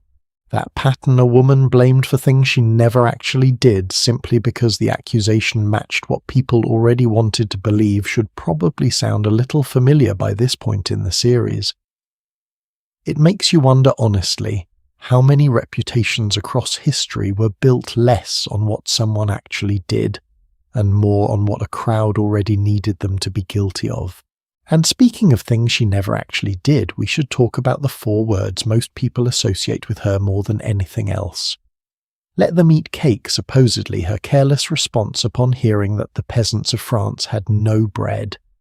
There is no credible evidence she ever said it. The phrase actually appears in the writings of a philosopher named Jean-Jacques Rousseau, describing an anonymous, unnamed princess published when Marie Antoinette herself was still a small child living in Vienna years before she'd ever set foot in France at all. The quote simply got attached to her afterward, because by the time the revolution needed a villain, she already had the reputation to make it stick. None of this is to suggest she was some flawless, misunderstood figure with nothing to answer for. She did spend at times with a carelessness that horrified even sympathetic observers at court, and Parisians eventually gave her a nickname that stuck for the rest of her life, Madame Deficit, blaming her personally for the alarming state of the country's finances. The truth underneath that nickname was messier than the joke suggested.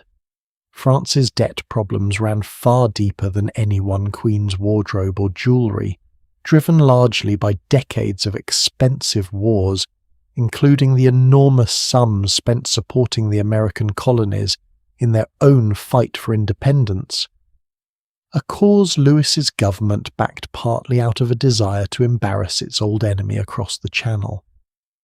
Marie Antoinette's spending was real, and it certainly did not help her popularity, but crediting her alone for bankrupting an entire kingdom gave the actual causes of the crisis a very convenient place to hide. Nowhere is her taste for expensive escapism more visible than in a strange little project she built for herself, once the pressures of Versailles became too much to bear. On the grounds of a smaller palace nearby called the Petit Trianon, Marie Antoinette constructed an entire fake rural village, complete with a working farm, a mill-thatched cottages and real livestock, all designed so she and her closest friends could dress up in simple linen and play quite literally at being peasants for an afternoon. The cows reportedly had their horns polished and ribbons tied around their necks before the Queen came to visit them, and the milk from the little dairy was served in fine porcelain rather than the rough clay bowls any actual farm worker would have used. It was an escape in its own strange way, not unlike the escapes we have already talked about earlier in this series, women retreating into travel or beauty rituals to reclaim some small sense of control. But this particular escape had a bitterness to it that those others did not quite carry, because just beyond the gates of that make-believe village, actual peasants were struggling through real famine, real debt, and real desperation, while their queen paid enormous sums to look for a few hours at a time like one of them. By the summer of 1791, with revolution already spreading through Paris, Marie Antoinette Louis and their children attempted to flee the country in disguise, travelling under false names as servants to a fictional Russian noblewoman, hoping to reach loyal forces near the border. The escape nearly worked. They made it most of the way through the night in a heavy, slow-moving carriage, far too conspicuous for the disguise they were attempting, before being recognised at a town called Varennes. Reportedly because Louis's face closely matched the image printed on the country's own currency, an almost darkly comic detail for a man about to lose everything. They were brought back to Paris under guard, and from that point forward both the monarchy and Marie Antoinette's own personal safety were effectively finished. Popular legend claims her hair turned entirely white overnight, from the shock of that failed escape. The truth is a little less dramatic and a little more human. Multiple people who saw her afterward did describe her hair greying rapidly during the following months of imprisonment, but gradually over weeks rather than a single night, which somehow feels like the more honest kind of tragedy anyway. She spent her final months imprisoned first in a fortress called the Temple, then in a far harsher cell inside the conciergerie, separated eventually from her young son, who was kept elsewhere in the same complex and would die alone in captivity, less than 2 years later, only 10 years old, having endured conditions historians still describe with genuine discomfort even now. Marie Antoinette herself stood trial before the Revolutionary Tribunal, subjected to accusations so vicious and so baseless that most serious historians today decline to repeat the worst of them in any detail at all. Observers in the courtroom, even some who despised everything she represented, noted a strange, steady composure in how she answered her question as a woman with nothing left to lose, finding at the very end something close to the same quiet dignity she had rarely been given credit for during the height of her fame. She was found guilty and sentenced to death by guillotine in October of 1793, not yet 38 years old. On her way to the scaffold, in one final, almost unbearably small human moment, Marie Antoinette accidentally stepped on the foot of her own executioner while climbing the steps. Witnesses recorded her final words as a simple apology, telling him she had not meant to do it. A queen who spent her entire adult life being blamed publicly for things she had not done, offering one last sincere apology for something she actually had, however small, in the very last seconds available to her. There is a version of Marie Antoinette's story that turns her into a cartoon, either a heartless villain who deserved everything that happened to her, or a flawless martyr who did nothing wrong at all. Neither version is honest, and neither one does her any real justice. She was careless in ways that mattered, and she was blamed for things far beyond her control in ways that mattered just as much, and both of those truths lived inside the same short, difficult life. Maybe that is the more uncomfortable lesson sitting underneath her story. Most of us given a fake little village to hide in, and an entire country ready to believe the worst of us, regardless of what we actually did, would probably not come out looking especially heroic either. Not every princess sent away to build an alliance simply endures her circumstances quietly, the way Marie Antoinette mostly did right up until the very end. Every so often one of them looks at the marriage arranged for her, the country she's been shipped off to the husband she never chose, and decides quite calmly that she would rather take the whole thing over herself. Let's go meet a woman who did exactly that. She was not born Russian. She was not even born with the name history remembers her by. And by most of the standards European courts used at the time to judge a promising match for an empire, she was not on paper an especially impressive candidate at all. Her name at birth was Sophie, a minor German princess from a small, unremarkable principality called Anhalt-Zerbst, the kind of place most educated people in London or Paris could not have located on a map without help. Her father was a Prussian army officer with a title grander than his actual influence. Her mother Johanna was restless, socially ambitious, and by nearly every surviving account considerably more interested in climbing the ladder of European court society herself than in raising the daughter who happened to be her ticket up it. Johanna reportedly spent much of the journey to Russia flirting with the political intrigue of the trip itself, corresponding secretly with foreign diplomats along the way in a manner that would later embarrass her daughter considerably once Catherine's own position in Russia depended on appearing loyal and trustworthy. Sophie grew up mostly overlooked in her own household, a plain, watchful child in the shadow of a mother who preferred being noticed to being needed. Then, when Sophie was 14 years old, an invitation arrived from Russia that would have seemed to almost anyone reading it at the time like an enormous stroke of luck. The reigning Empress of Russia, a formidable woman named Elizabeth, was searching for a bride for her nephew, and chosen heir a young Grand Duke named Peter. Sophie's mother packed her off across the continent almost immediately, sensing an opportunity far too valuable to hesitate over. What Sophie found waiting for her in Russia was, to put it gently, complicated. Grand Duke Peter was awkward, sickly, emotionally stunted in ways that went well beyond ordinary teenage clumsiness, and openly, almost defiantly obsessed with all things Prussian, despite being groomed to rule an empire that was at that very moment one of Prussia's chief rivals.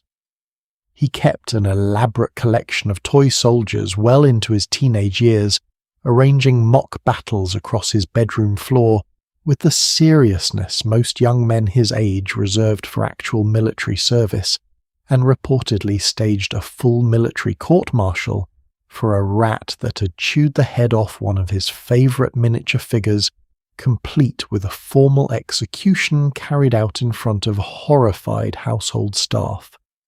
Sophie, watching all of this unfold as her presumed future husband apparently kept her expression carefully neutral, and her private opinions to herself, which, as it turns out, was exactly the skill that was about to define the rest of her life. Here is where her story starts pulling away from nearly everyone else we have discussed so far. Instead of clinging to her German identity, the way homesickness might reasonably encourage Sophie threw herself almost immediately into becoming as thoroughly Russian as any foreign-born teenager possibly could. She studied the Russian language late into the night, reportedly so intensely that she made herself seriously ill at one point from working in a cold room rather than pause her lessons. She converted from her family's Lutheran faith to Russian Orthodoxy, took the name Catherine as part of that conversion, and made a visible, deliberate effort to charm the Russian court, the Russian clergy, and eventually the Russian public in a way her intended husband never once bothered attempting. Peter, for his part, made almost no effort to hide his contempt for the country he was one day expected to rule. It is worth sitting with that contrast for a moment, because it explains almost everything that happened between them over the following 2 decades. They married in 1745 when Catherine was just 16. It was not a happy union, and by most surviving accounts not even a particularly functional one for years afterward, in ways not entirely unlike a story we touched on only a little earlier in this series. But where that earlier marriage eventually found its way to genuine affection, once its early obstacles were resolved, Catherine and Peter's relationship never really did. They lived for most of 18 years as two people sharing a title far more than they shared a life. So what does a clever, watchful young woman do with 18 years of being politically important but personally ignored? In Catherine's case, she read, voraciously, almost obsessively working her way through the writings of the great thinkers of her era. Voltaire, Montesquieu, an entire library's worth of the ideas reshaping how Europe thought about power justice and the responsibilities a ruler owed to the people underneath them. She corresponded quietly at first with several of these thinkers, directly building an intellectual reputation entirely separate from her increasingly hollow marriage. Years later, once she actually held power, she would put all of that reading to remarkably direct use personally, drafting a lengthy document known as her Instruction Outlining Principles for Reforming Russian Law, along Enlightenment lines, a level of hands-on legal philosophy, Almost no reigning monarch of her century bothered attempting themselves rather than leaving to advisors, and while she read, she also watched carefully which officers in the Russian Guard regiment seemed loyal, which nobles seemed frustrated with Peter's open disdain for their country, and which alliances might someday prove useful. Can you imagine spending nearly 2 decades quietly building a mental map of exactly who might help you on the off chance you ever needed them all at once? That day came sooner than anyone expected. Empress Elizabeth died in January of 1762, and Peter, finally emperor in his own right, spent his brief 6 months on the throne managing to alienate almost every single power base he needed to survive. He pulled Russian troops out of a war they had just spent years winning against his beloved Prussia, handing back hard-fought territory for essentially nothing, a decision that left the Russian military furious. He threatened to seize property from the Russian Orthodox Church, alienating the clergy, whose support Catherine had spent years carefully cultivating instead. And according to multiple accounts from the period, he began openly discussing setting Catherine aside entirely in favour of his current mistress, which meant Catherine was no longer simply unhappy in her marriage. She was quite suddenly in genuine political danger. She did not wait to find out how serious that danger might become. In the early morning hours of a summer day in 1762, with the support of several guards regiments and a small circle of allies, she had spent years quietly assembling, including a sharp, fiercely loyal young noblewoman named Princess Dashkova, who'd been working the palace's social circles on Catherine's behalf for months. Catherine put on a guard's uniform, mounted a horse, and rode at the head of troops toward the palace where Peter was staying. Contemporary accounts describe her riding astride rather than in the side saddle position, expected of women at court borrowing an officer's uniform that reportedly did not quite fit small, almost comic details that nonetheless carried the weight of a woman fully prepared to look the part of a soldier rather than a queen that particular morning. Within days, Peter had signed a formal abdication, surrendering the throne without any real fight at all, and Catherine, the overlooked German princess nobody had originally expected to matter much, was declared Empress of Russia in her own right.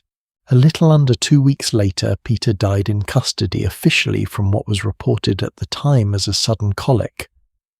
Most historians today treat that explanation with considerable suspicion, generally believing Peter was killed likely on the initiative of the men guarding him rather than on any direct order traceable back to Catherine herself, though how much she knew or quietly allowed remains one of the more debated questions in Russian history.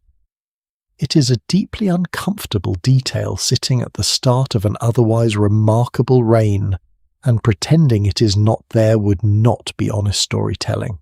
What Catherine built over the following 34 years was by nearly any measure extraordinary.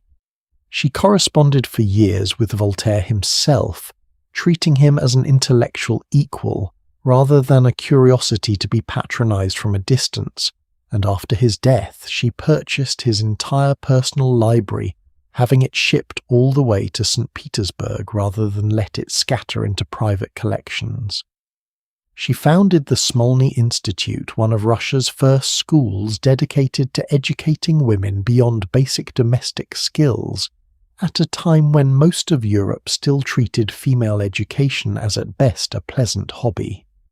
She expanded Russian territory dramatically, folding Crimea and large portions of what had been Poland into an empire that grew under her rule into one of the great powers of the entire continent, roughly doubling the size of the territory she had inherited from her disastrous predecessor.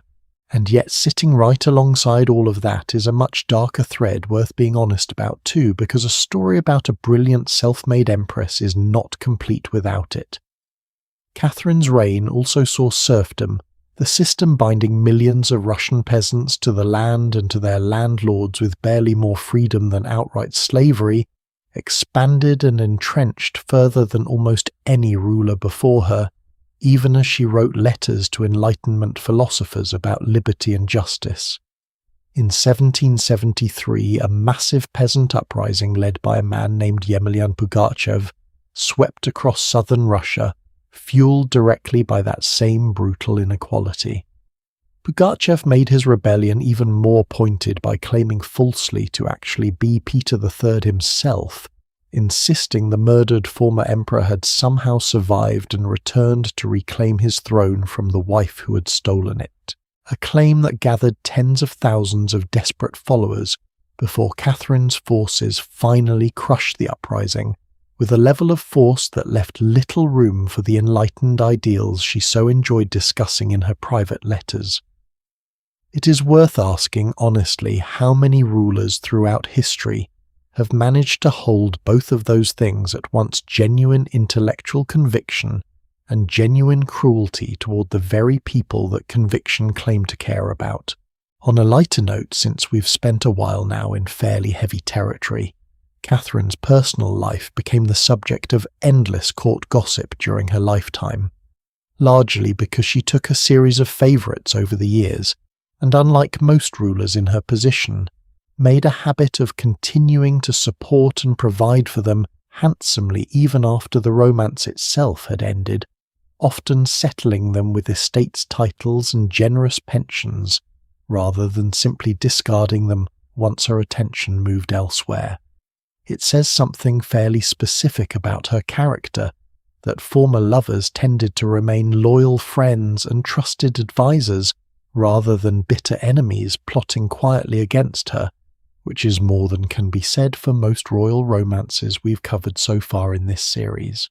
Catherine died in November of 1796 at 67 years old, from a stroke suffered quietly and privately in her own rooms, much like countless other rulers of her era who simply grew old and their bodies gave out. If you have heard a very different, considerably stranger story about the circumstances of her death, involving a horse, you have heard a piece of malicious slander invented by her political enemies after she was already gone, repeated so often over the following centuries in books, jokes and casual conversation that plenty of people today assume it must be true simply because it is so widely known. It is not. It never happened, and no credible historian treats it as anything other than fabricated character assassination. It says something rather telling about how history treats powerful women that a wildly inventive lie about her death has travelled further in some circles than the far more impressive truth of what she actually accomplished while she was alive. There is something worth carrying forward from Catherine's story that we've not quite seen yet in this series. Every princess so far has either endured her circumstances with remarkable patience, or fought her way into power through decisive immediate action, almost as though those were the only two options available to a woman in her position. Catherine did something slower, and in its own way more unsettling than either. She spent 18 quiet years smiling politely while systematically preparing to take everything for herself the moment the opportunity arrived, and when it finally did, she was ready before anyone else in the room even understood what was happening. It raises a fair question worth sitting with as we move along tonight. How many people around us right now are quietly doing the exact same thing patiently without a single outward sign of it? Not every woman handed a difficult marriage gets the 18 years Catherine used so patiently, or the chance to rewrite her own ending at all. Some of them run out of time before they ever get the chance to try their stories cut short, not by revolution or rebellion, but by something far more ordinary and in its own way just as devastating. Let's go meet one of them now. On the morning of his own wedding, the groom took one look at his bride walking toward him, turned to the nearest attendant and asked for a large glass of brandy. Not champagne to celebrate. Brandy apparently to get through what was coming. That groom was George, Prince of Wales, heir to the British throne, and the bride he found so immediately unappealing was his own cousin Caroline of Brunswick, a woman he had never actually met in person until 3 days before their wedding. According to one of his own attendants, George turned pale at the first sight of her, muttered that he was unwell, and asked to be left alone with the brandy for several minutes before he could bring himself to go through with the formal introduction. The marriage had nothing to do with affection and everything to do with money. George's personal debts had grown so enormous that Parliament agreed to settle them on one condition, that he marry and produce an heir. Caroline, for her part, apparently found her new husband overweight, off-putting, and not nearly as charming as his portraits had suggested. Neither of them bothered hiding their disappointment particularly well, and the marriage that resulted from all of this was, by nearly every surviving account, a disaster from its very first night. 9 months later, in January of 1796, that disastrous marriage produced its one and only child, a daughter named Charlotte.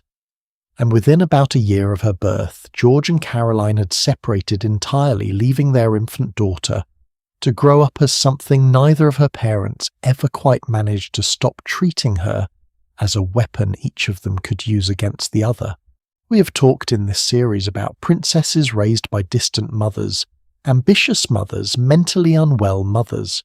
Charlotte's situation was its own particular kind of difficult, because both of her parents were in their own ways actively present in her life, and actively using that presence as ammunition.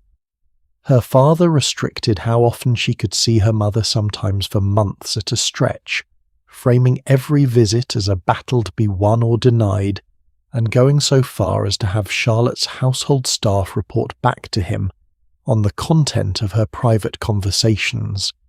Her mother allowed only limited, closely supervised access, made a habit of turning whatever time she did get with Charlotte into a performance of grievance, complaining bitterly about the father, within easy earshot of the daughter occasionally producing letters and documents meant to prove her own side of whichever grievance was current that month. Charlotte spent much of her childhood being quietly interrogated by each parent about what the other one had said or done, a small girl carrying messages and suspicions back and forth between two adults who should have known better. Here's a question worth turning over for a moment. Which do you think does more damage to a child, a parent who disappears entirely, or two parents who stay closely involved purely to keep using that child against each other? Charlotte's position mattered enormously beyond her own household, because her grandfather, King George III, had by this point descended into the illness that would keep him unable to rule for the rest of his life, leaving her father to govern as Prince Regent in his place. The regent was widely disliked, mocked in newspapers and satirical prints for his extravagant spending and his string of mistresses, while the old king's condition made him a figure of public sympathy rather than authority. Charlotte, by contrast, grew into something the British public badly needed at that particular moment, a young, untainted symbol of what the monarchy might still become once the current unpleasantness at the top eventually passed. Crowds gathered simply to catch a glimpse of her carriage passing through the streets. Newspapers reported her movements, her clothing, and even her supposed opinions with an appetite that would not have felt entirely out of place in a much later century. And shopkeepers reportedly did brisk business selling prints and trinkets, bearing her likeness to a public that had decided almost collectively to pin its hopes for a better royal future on a teenage girl who had never asked for any of it.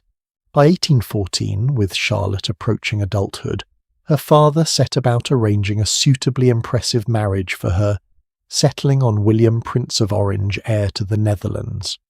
Charlotte initially agreed to the match mostly by her own later account to placate a father she found nearly impossible to argue with directly, but the more she learned about what the marriage would actually require, likely years spent living abroad in the Netherlands away from the country whose future throne she was meant to inherit, the more she grew convinced the arrangement suited her father's political convenience far more than it suited her. What Charlotte did next was remarkable for a 19-year-old heir to the British throne, remarkable enough that it remains one of the more startling episodes in the entire history of the royal family. Confined by her father to the house, effectively under a kind of informal house arrest, while the marriage negotiations dragged on without her input, and reportedly told plainly by her own father that her opinion on the matter mattered very little, Charlotte simply left. She slipped out on foot through a side door in the middle of the afternoon, flagged down a hackney cab on a London street like any ordinary young woman trying to get somewhere in a hurry, and made her way across the city to her mother's residence, seeking refuge from the very household meant to protect her. Ministers and family members spent the following hours in increasingly frantic negotiation, arriving one after another at her mother's door to plead with her to return home before the story spread any further than it already had. The scandal that followed was immense, uncles and ministers scrambling through the night to negotiate her return, newspapers buzzing with half-accurate rumours for weeks afterward. The engagement to the Prince of Orange collapsed entirely not long after. Try picturing that for a moment, a future Queen of England hailing a cab in the street like a runaway simply because it was the only form of control left available to her. What came next, refreshingly given how many of these stories end in resignation or heartbreak, was something closer to an actual happy ending. Charlotte fell in love honestly, and by all contemporary accounts mutually, with a minor German prince named Leopold of Saxe-Coburg, a man with a respectable but hardly dazzling fortune, chosen this time entirely on her own terms, rather than anyone else's political calculation. They married in May of 1816, and unlike nearly every marriage we have examined so far in this series, theirs appears to have been quite simply a contented one. Visitors to their household described a warmth and easy affection between them that struck people as unusual enough to comment on directly, Charlotte reportedly teasing her new husband openly at dinner in a way that seemed to delight rather than embarrass him, an easy familiarity that guests found almost startling to witness in a royal marriage. It tells you something about how rare that combination, real love and a royal marriage, actually was among everyone we have met so far in this series. The following year, Charlotte became pregnant, and the entire country held its breath along with her. With the old king incapacitated, her father unpopular, and her mother estranged and living largely abroad. By this point, Charlotte's child represented something close to the only clean, hopeful path forward the monarchy had left.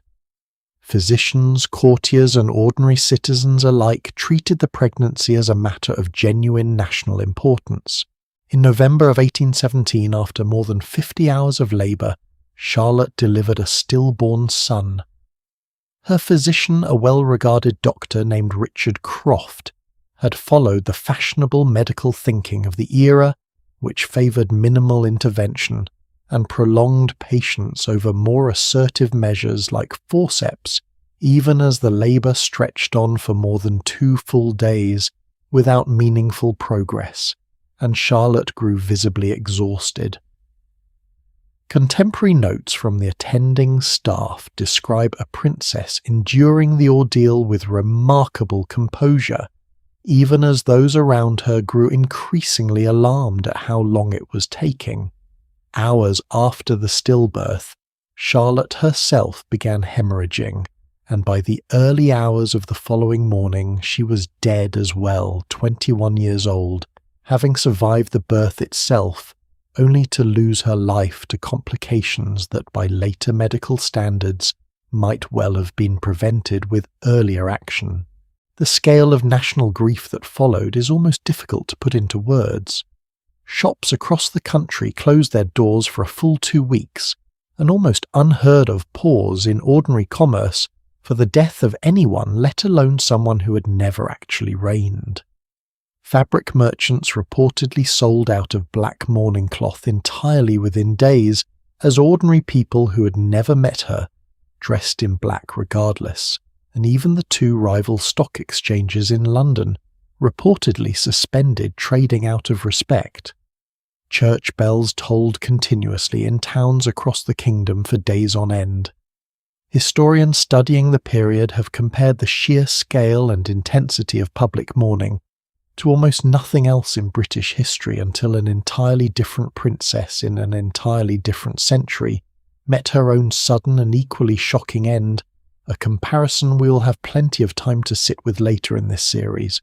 What happened to Dr. Croft afterward is a quieter, sadder footnote to the whole tragedy. Blamed publicly and relentlessly for his conservative handling of the delivery, and weighed down by his own private guilt over a birth he had been unable to save, Croft died by his own hand only a few months later while attending another difficult labour, entirely a second quiet tragedy trailing behind the first one. Out of that tragedy, though, came something that actually changed medicine going forward. Charlotte's death and the very public dissection of exactly what had gone wrong during her labour pushed British obstetric practice away from the passive wait and see approach Croft had followed, and toward a far more willing acceptance of intervention when a difficult birth demanded it. Medical journals of the following years openly debated the case by name, and a generation of physicians trained afterward grew up studying precisely where Croft's caution had gone wrong. It is a strange, uncomfortable kind of legacy, a young woman's death quietly reshaping how doctors approach childbirth for the following generation, but it is a real one, and arguably one of the more concrete, measurable pieces of good that came out of any royal tragedy we have covered so far. There is one more thread to this story worth pulling on before we move along, because it reaches further than anyone standing at Charlotte's funeral could possibly have guessed. With her dead and no other legitimate grandchildren anywhere in the family, the aging king's unmarried sons suddenly found themselves under enormous pressure to marry quickly and produce an heir of their own, several of them abandoning long-standing mistresses almost overnight in a slightly undignified scramble to find suitable brides. One of those sons, Edward Duke of Kent, rushed into a hasty marriage specifically to answer that pressure, and in 1819 his wife gave birth to a daughter. That daughter grew up to become Queen Victoria, arguably the single most consequential monarch in the entire history of the British Crown. Stop and consider that for a moment. An entire era we now casually call Victorian, an era that shaped an empire spanning a significant portion of the globe, exists specifically because Charlotte did not survive to have the reign everyone had been so eagerly waiting for her to begin. It is a strange kind of comfort maybe sitting with that fact in the quiet tonight. Charlotte never got to become the queen an entire nation had already fallen in love with. But the empty space she left behind reshaped the family tree just enough to produce someone else who would. Charlotte never got the chance to prove what kind of queen she might have been.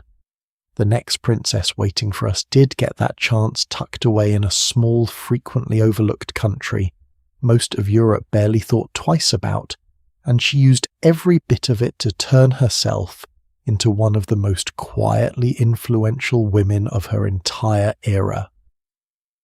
Let's go find her now. She was the granddaughter of two of the most powerful monarchs in Europe at the very same time, and the country her family eventually sent her to live in was so small, so young, and so easily overlooked that plenty of people in London society had to be told more than once exactly where it sat on a map. Her name was Marie, though history usually remembers her simply as Marie of Romania, and her bloodline alone should have guaranteed her a life spent somewhere considerably grander. Her father was a son of Queen Victoria. Her mother was a daughter of the Russian Tsar Alexander II. Between those two families alone, she was cousin to nearly every reigning house left standing in Europe by the early 20th century, including, as it happens, the very family we're going to spend time with a little later tonight.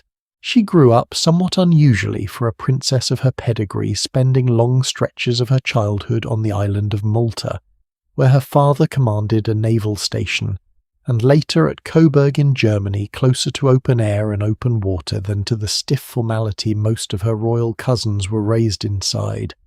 She learned to sail small boats along the Maltese coastline, ran freely through gardens. Most princesses her age would only have been permitted to walk through with an escort, and grew up largely outside the watchful, ever-present gaze that shaped so many of the childhoods we have already spent time with in this series.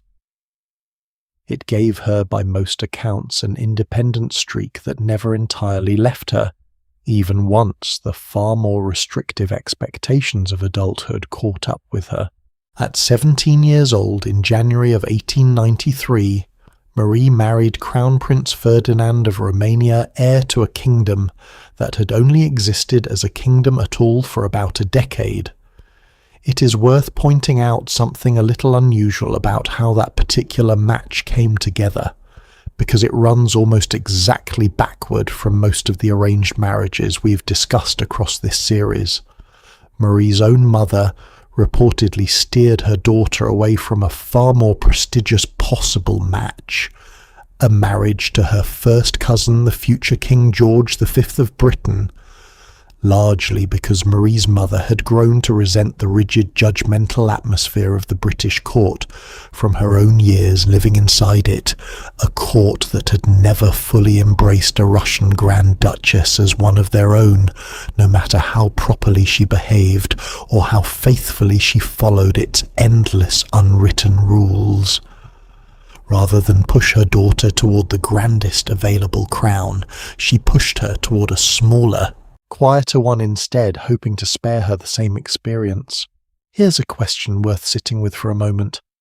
How often do you suppose a royal marriage in this era was arranged specifically to avoid prestige rather than chase it? Whatever her mother's intentions, Marie did not exactly land in a quiet, gentle household.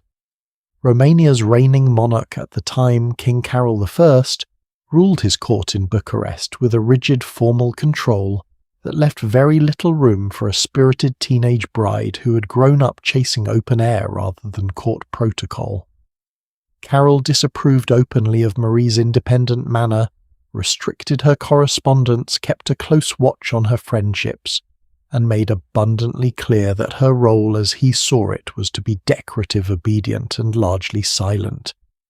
His own wife, Queen Elisabetta, an accomplished writer herself, under a pen name offered Marie occasional companionship, but even she operated firmly within the boundaries Carol set for the women of his household, leaving Marie to feel by her own later account more like a carefully managed asset than a member of the family. Her marriage to Ferdinand, arranged rather than chosen, took years to develop into anything resembling real partnership. Ferdinand himself was a quiet, somewhat withdrawn man, more comfortable with botany and his private library than with the demands of public life, and the early years of their marriage settled into a distant, dutiful arrangement, rather than anything either of them would have called love.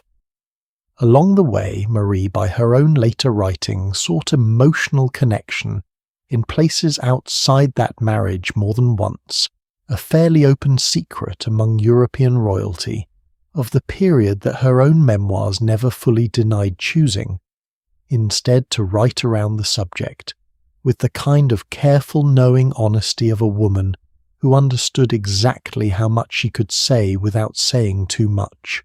It would have been easy, given all of that, for Marie to spend her entire adult life as a mildly scandalous footnote, a foreign-born princess tucked away in an unfashionable little kingdom, remembered mostly for her romances rather than anything she actually accomplished. Then the war arrived, and everything about how people saw her changed almost overnight. Romania entered the First World War in 1916, and within months the country suffered catastrophic military defeats. Much of Romanian territory, including the capital itself, fell under enemy occupation, forcing the royal family and government to retreat to the city of Iasi in the eastern region of Moldavia, where refugees, soldiers and officials crowded together in conditions that soon produced a devastating outbreak of typhus, a disease that by some estimates from the period killed tens of thousands of people, crammed into that single overwhelmed region within a matter of months. Rather than retreating further into safety, Marie threw herself directly into the crisis.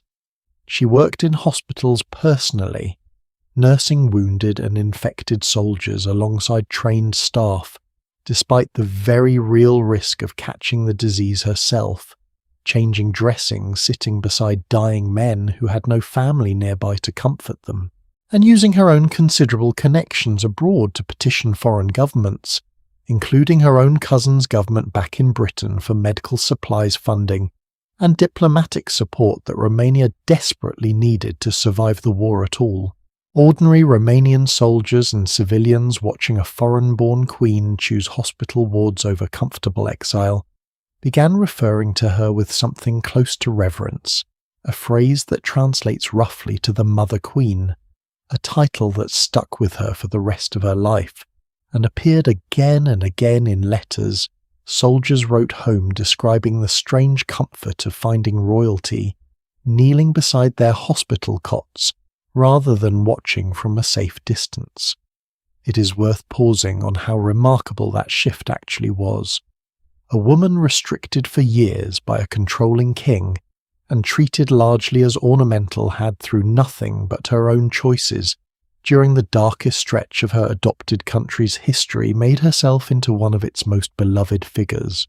When the war finally ended, with the old order across Europe collapsing on nearly every side, Romania found itself unexpectedly positioned to nearly double in size, absorbing Transylvania and other territories as the post-war settlement reshaped the map of the continent.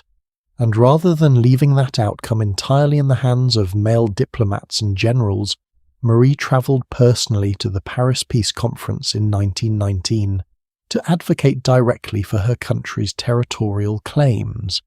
She met with major Allied leaders herself, including the formidable French Premier Georges Clemenceau, and reportedly held her own in conversation with British and American statesmen, just as easily all of them arriving at the negotiating table with considerably more formal authority than a queen consort technically carried on paper. She used her charm, her fluent grasp of several languages, and her genuine personal relationships across half the royal houses of Europe as tools of active diplomacy, rather than simply waiting at home for men in another country to decide her kingdom's fate.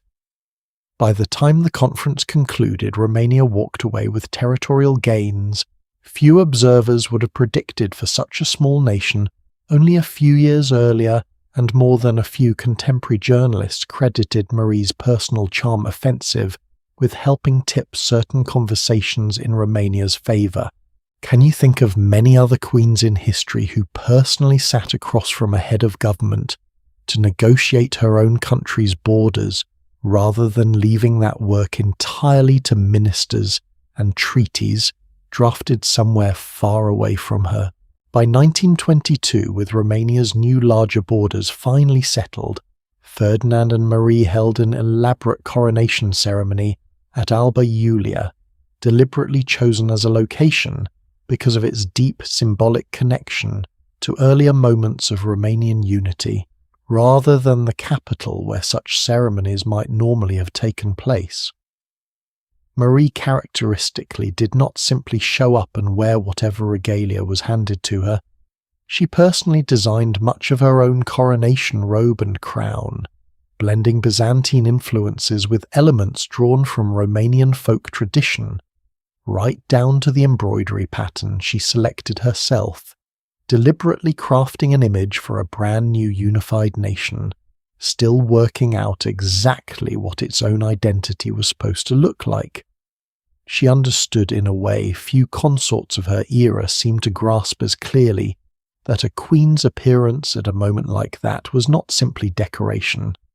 It was a message carefully constructed about who this new country intended to be delivered in fabric and gold thread rather than in a single spoken word, Marie was also somewhat unusually, for a reigning queen, a remarkably prolific writer, publishing memoirs, essays, and even collections of fairy tales throughout her life, shaping her own public image through her words, rather than leaving that story entirely to court chroniclers or foreign journalists. In some ways, long before anyone had a word for it, she was managing her own reputation, the way we might now describe someone carefully curating a public image, except she was doing it with a fountain pen instead of a phone. Her later years grew considerably harder. Ferdinand died in 1927, and her son, who took the throne as King Carol II, brought with him a personal life so chaotic and scandal-ridden, including a very public renunciation of his own rights to the throne over a mistress, followed by an equally dramatic return to reclaim it a few years later, that it strained his relationship with his own mother considerably. The son who had once been the promise of everything Marie fought so hard for during the war seemed in his own adulthood to care rather little for the reputation she had spent decades carefully building, leaving Marie with far less influence at court in her final years than the woman who once negotiated with a French premier might reasonably have expected. She died in the summer of 1938 from complications related to liver disease, and in one final quietly unusual request, she asked that her heart be removed after death and placed inside a small stone chapel at her seaside retreat on the Black Sea coast, a peaceful garden estate she had built for herself at Balchik, separate entirely from the rest of her remains, which were laid to rest elsewhere according to royal tradition. Her family honoured that final wish, leaving behind one of the more hauntingly specific final resting places of any monarch we have talked about in this entire series, a queen literally split between two quiet corners of the country she had spent her adult life fighting for. There is something worth carrying forward from Marie's story that feels a little different from everyone else we've met so far. Most of the women in this series had power handed to them, inherited, married into, or seized in a single dramatic moment. Marie spent years being told quite plainly that she was decorative and largely powerless, only to prove once an actual crisis arrived that influence built through genuine personal connection and hard, unglamorous work in a hospital ward could matter every bit as much as a crown ever did. It makes you wonder how many other so-called ornamental queens across history might have quietly done the same if history had only ever bothered handing them a crisis worth stepping into. And speaking of family connections stretching across borders, Marie's own bloodline reaches directly into the story waiting for us next, because the cousin she grew up alongside in those sprawling tangled European royal circles sat on the Russian throne itself right up until the moment his entire family vanished from history in a single brutal night. Let's go find out what happened to his youngest daughter now. When she was born on a summer day in 1901, her own father reportedly left the room and went for a long solitary walk through the palace gardens, needing time alone to process news that should have been a celebration, and instead felt to him like a fourth disappointment in a row. Her name was Anastasia, the youngest of 4 daughters born to Tsar Nicholas II of Russia and his wife Empress Alexandra, and in a dynasty that desperately needed a son to secure the succession, 4 daughters in a row had begun to feel to a worried, watchful court less like a blessing and more like a slowly mounting crisis. That crisis briefly seemed resolved 3 years later, when Alexandra finally gave birth to a boy Alexei greeted with such overwhelming relief across the empire that cannons were fired in celebration, and strangers reportedly wept openly in the streets of the capital. Then the family discovered their long-awaited heir carried haemophilia, a rare, and at the time essentially untreatable blood disorder, that turned even a minor bruise or scrape into a potential emergency, capable of triggering internal bleeding that could leave a small boy in agony for days at a time, a condition traced directly back through Alexandra's own family line to her grandmother, Queen Victoria, the very same woman whose bloodline we've already followed into at least 2 other households across this series. That single genetic detail reshaped the private world Anastasia actually grew up inside far more than any palace or ceremony ever did. Alexi's condition was kept as a closely guarded secret from the Russian public for years, which meant the family increasingly withdrew from public life altogether, terrified that any sudden bump or fall might prove fatal to the boy the entire empire's future technically depended on. Into that anxious, secretive household came a wandering mystic named Grigory Rasputin, who developed an unusual ability to calm Alexei during his worst medical episodes, whether through genuine skill, simple bedside manner, or as more skeptical historians have argued, sheer coincidence in the timing of his visits. Empress Alexandra, desperate for anything that seemed to help her son, came to trust Rasputin implicitly, inviting him deeper into the family's private world than almost anyone outside their own household staff, a relationship that scandalized the Russian court and fairly or not badly damaged the family's public reputation in the years leading up to the revolution that would eventually end all of their lives. Anastasia herself grew up with Rasputin as a familiar, almost ordinary presence, a strange and somewhat unsettling detail to sit with, considering how much distrust and resentment his closeness to the throne would eventually help stir up against her entire family. Here's something worth sitting with. How much of an empire's fate came down in the end to a single inherited gene passed quietly through a royal bloodline that stretched all the way back to a British queen who never set foot in Russia herself? Given everything we have covered so far in this series, you might expect 4 daughters of a reigning Tsar to have grown up surrounded by extravagant luxury. The reality by most surviving accounts was almost the opposite. Nicholas and Alexandra deliberately raised their children with a kind of discipline that startled even some of their own relatives. The girls slept on simple camp beds without pillows, took cold baths each morning regardless of the season, and were expected to mend and reuse their own clothing rather than requesting anything new without genuine need. Visiting relatives from other European courts sometimes left slightly baffled by the arrangement, half expecting to find a household dripping in imperial excess, and instead finding 4 sisters sharing plain rooms, and hand-me-down dresses passed down from the eldest to the youngest. It was a household that, oddly enough, had far more in common with a modest military family than with the popular image of Russian imperial excess most people still carry today. Within that surprisingly plain household, Anastasia herself became known almost universally among relatives and household staff as the family's resident troublemaker.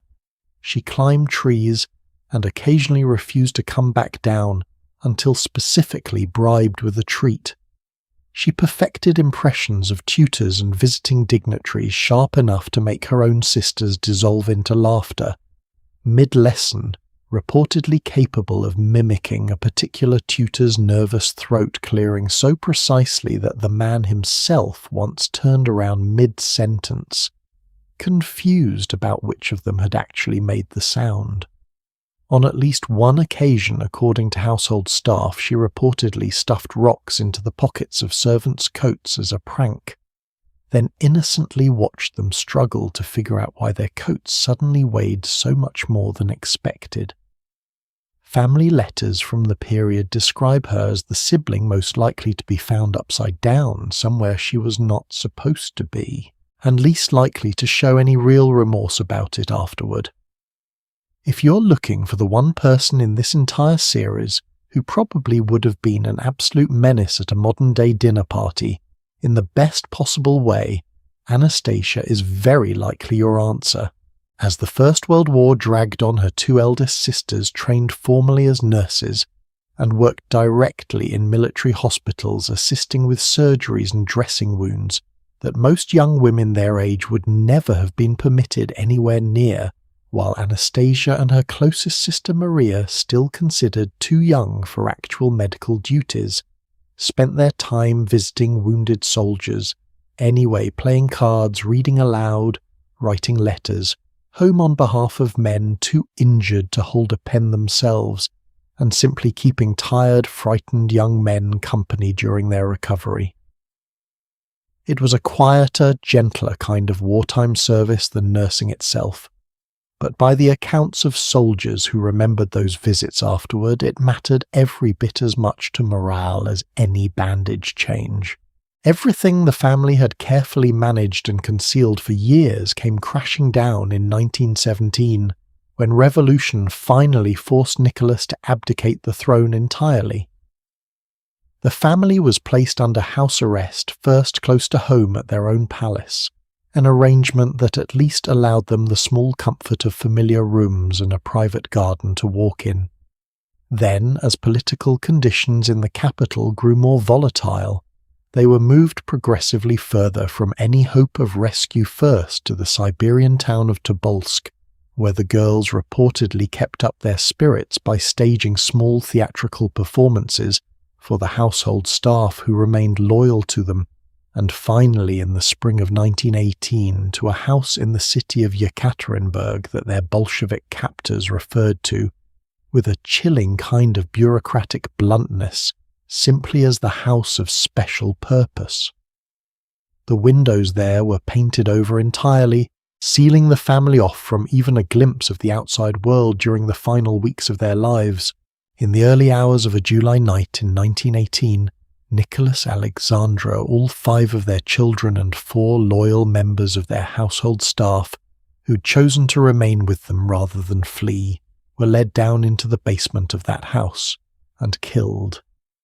It remains one of the most quietly devastating events in modern royal history, made only more painful by one small, almost unbearable detail.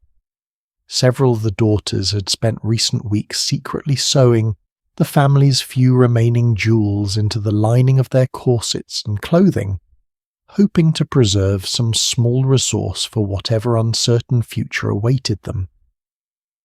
That same hidden fortune tragically only prolonged their final moments, rather than ever giving them the chance to use it for anything at all. We're not going to dwell on the details of that night any further than that, because some moments in history deserve solemn acknowledgement rather than dramatic retelling, and this is one of them. What followed instead was decades of secrecy and confusion. The Bolshevik government concealed the exact fate and burial location of the family for years, refusing to confirm even basic facts about what had happened, and that silence left an opening for one of the most persistent, widely believed myths in all of modern royal history, the enduring rumour that Anastasia herself had somehow survived. In 1920, a young woman was pulled from a canal in Berlin after an apparent suicide attempt, and within the asylum where she was later treated, she began quietly suggesting she might actually be the youngest Romanov daughter. She eventually took the name Anna Anderson, and over the following decade she became the subject of court battles, stretching across multiple countries and lasting in one case for decades, without a final ruling breathless newspaper coverage, entire books, and eventually a major Hollywood film all built around the tantalizing possibility that the youngest Romanov daughter had somehow slipped away into the chaos of that night and survived under a new identity. She reportedly knew small specific details about the family's private life that seemed difficult for an outsider to have simply guessed, details that kept her claim alive in the public imagination for far longer than most historians at the time expected. Some surviving relatives and family friends supported her claim, occasionally recognizing something familiar in her mannerisms or a particular scar. Others dismissed her outright as an obvious fraud, pointing to inconsistencies in her account of the family's private life that a real daughter surely would have gotten right. For the better part of 60 years, nobody could definitively prove it either way. Then, in the 1990s, following the discovery of remains believed to belong to the family, and again after a second smaller grave was located in the early 2000s, modern genetic testing finally settled the question for good. Every member of the family, Anastasia included, had died that same July night in 1918. Anna Anderson tested using preserved medical tissue samples after her own death showed absolutely no genetic connection to the Romanov family whatsoever. Later research strongly suggested she had actually been a Polish factory worker named Franziska Szankowska, a woman who had truly vanished from her own family's life around the same period for reasons that remain their own quiet, separate tragedy. It is worth pausing on that for a moment honestly. An entire industry of hope, an entire mythology spanning most of the 20th century, turned out to rest on a false identity, claimed by someone who by most accounts may have been dealing with real struggles and instability of her own. It says something rather uncomfortable about how badly the world wanted a happy ending to a story that in reality never had one. Perhaps that is simply what happens when a tragedy ends without a body to bury or a grave to visit. The human mind, faced with that kind of silence, tends to fill the gap with whatever story feels most bearable, true or not. In the year 2000, the Russian Orthodox Church formally recognized the entire family as passion bearers, a form of sainthood. Within that tradition, a quiet, dignified epilogue to a story that spent most of the 20th century tangled up in rumour rather than remembered with the simple sadness it actually deserved. It makes you wonder, doesn't it, how differently we might remember her today if the world had simply been allowed to grieve honestly from the very beginning, instead of spending 60 years chasing a story that was never actually true. Every princess we've spent time with so far in this series had no real choice in whether she would wear a crown at all born or married into the role by circumstances entirely outside her own control. The woman waiting for us next is the first in this entire series who honestly did have a choice. She'd already built an entirely different kind of fame for herself on an entirely different continent, using nothing but her own talent, and then decided quite deliberately to trade every bit of it in for a crown anyway. Let's go find out why. To marry the man she loved. Grace Kelly's own film studio had to be paid off first. Not her family. Not the church she belonged to. The studio she was still legally under contract to, as though leaving Hollywood to become a princess required quietly buying out the remainder of an employment agreement, because in a very real and slightly absurd sense that is essentially what it took. Grace was born in Philadelphia in 1929 into a wealthy, accomplished family that had built its fortune the hard way, rather than inherited it across generations. Her father, John Kelly, had grown up working class, made himself a fortune in the bricklaying business, and along the way became an Olympic rowing champion, winning gold medals for the United States in the 1920s, a source of considerable local pride in a city that had once denied him entry into a prestigious rowing regatta simply because he had worked with his hands for a living. He was proud, driven, and by most accounts not especially impressed by his daughter's early interest in acting a profession he considered somewhere between frivolous and faintly embarrassing compared to the more conventional achievements he expected from his children, particularly her older brother, who followed rather more directly in his own athletic footsteps. Grace pursued it anyway, moving to New York on her own at only 19 years old, studying at a respected drama academy, and paying her own bills through modelling work while she waited for her first real break. That break came quickly, and it came with real substance behind it.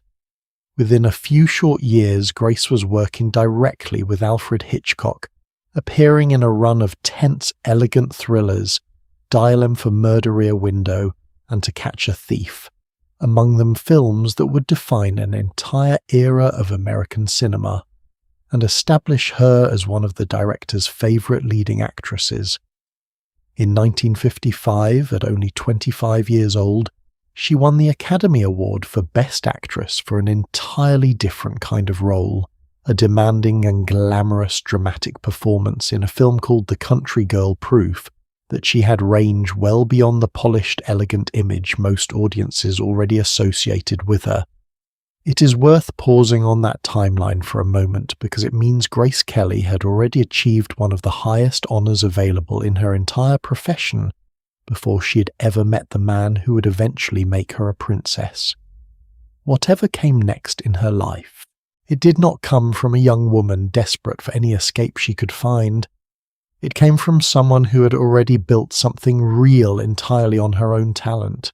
That same year at the Cannes Film Festival, Grace agreed to take part in a magazine photo shoot arranged specifically to pair a rising American movie star with Europe's most eligible young prince, Rainier III of Monaco, a small principality on the French coast known at that point mostly for its casino and its sunny climate rather than any particular political weight.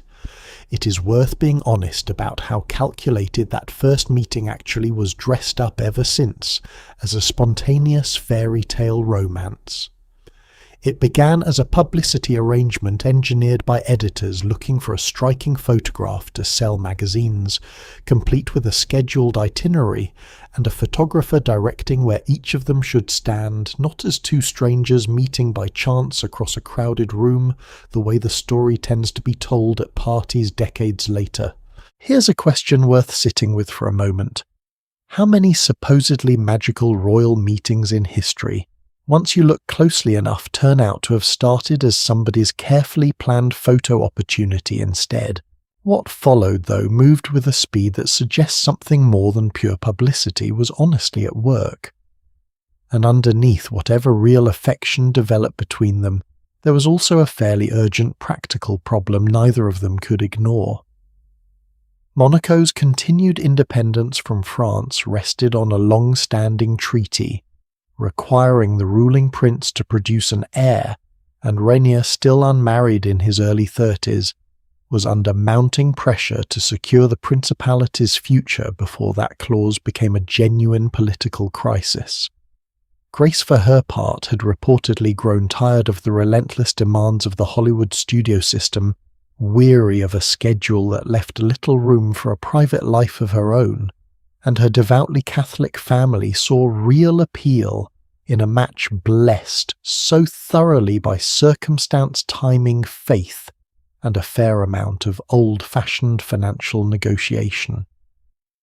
As part of the marriage arrangement, Grace's father paid Monaco a substantial dowry, reportedly in the range of $2 million, an enormous sum for the period negotiated with the same careful attention to detail her father brought to any business deal.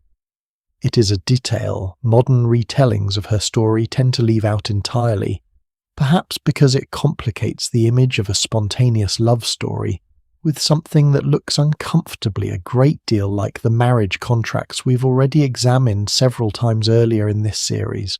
The wedding itself, held in April of 1956, became what newspapers of the era simply called the wedding of the century, watched by an estimated 30 million television viewers, an almost unthinkable audience, for the time more people than had tuned in for nearly any broadcast event in history up to that point.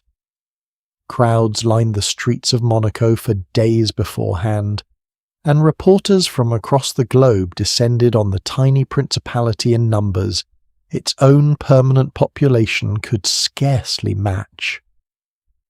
Getting Grace released from her studio contract in time for the ceremony required actual formal negotiation between Monaco and MGM Studios, resulting in the studio securing broadcast rights to film footage of the wedding itself in exchange for finally letting their star actress go. Picture that arrangement for a moment.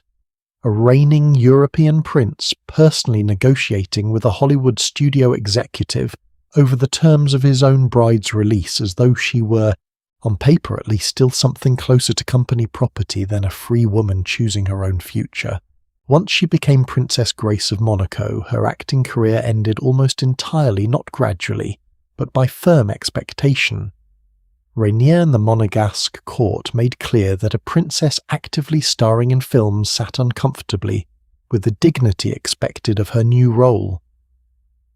The clearest example came several years into her marriage when Alfred Hitchcock personally approached her to star in a new film called Marnie a Role, written by most accounts with Grace specifically in mind, and one she reportedly found honestly tempting after years away from a craft she still loved.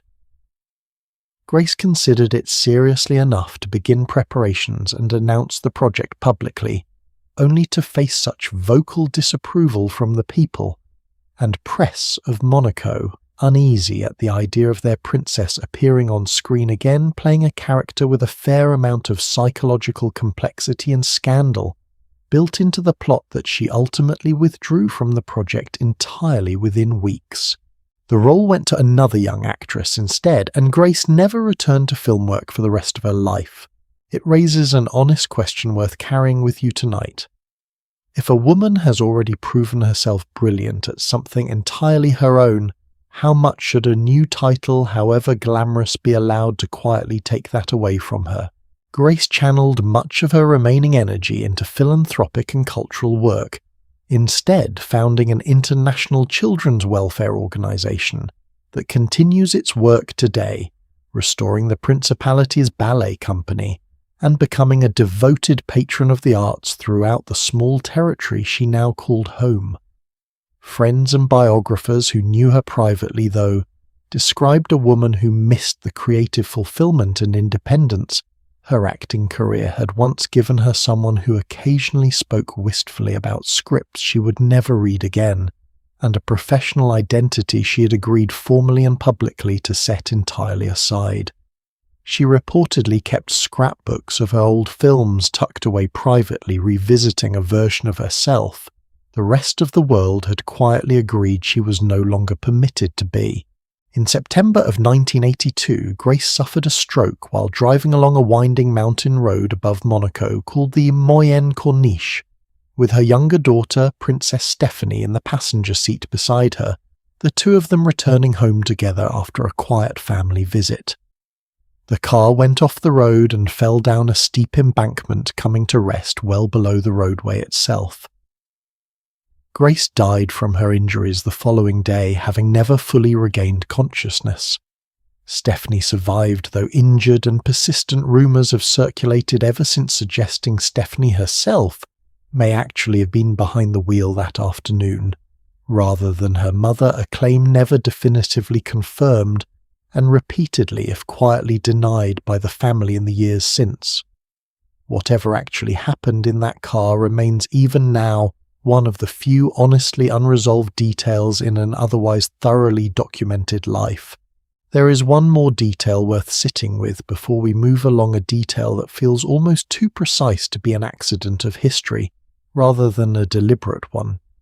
Decades earlier, in 1955, Grace had starred alongside Cary Grant in a film called To Catch a Thief, shot along that very same stretch of dramatic coastal road above Monaco, featuring of all things a memorable car chase sequence winding along those same cliffside curves. The woman who once performed danger along that exact road for the cameras on a bright afternoon decades earlier met her actual end along the very same stretch of highway, a coincidence so precise that more than one biographer has struggled to write about it, without pausing the same way we might be pausing right now. Grace Kelly's story sits in an unusual place within everything we have talked about so far in this series. She was not stripped of a title at birth or married off as a teenager with no say in the matter, or trapped by a controlling mother-in-law watching her every move. She walked toward this particular crown entirely on her own, already accomplished, already famous, already free, in ways almost none of the other women in this series ever had the chance to be. And she still, in the end, found herself quietly asked to set aside the very thing that had made her who she was in the first place. Maybe that is the more unsettling lesson tucked inside her story, one worth thinking about long after tonight.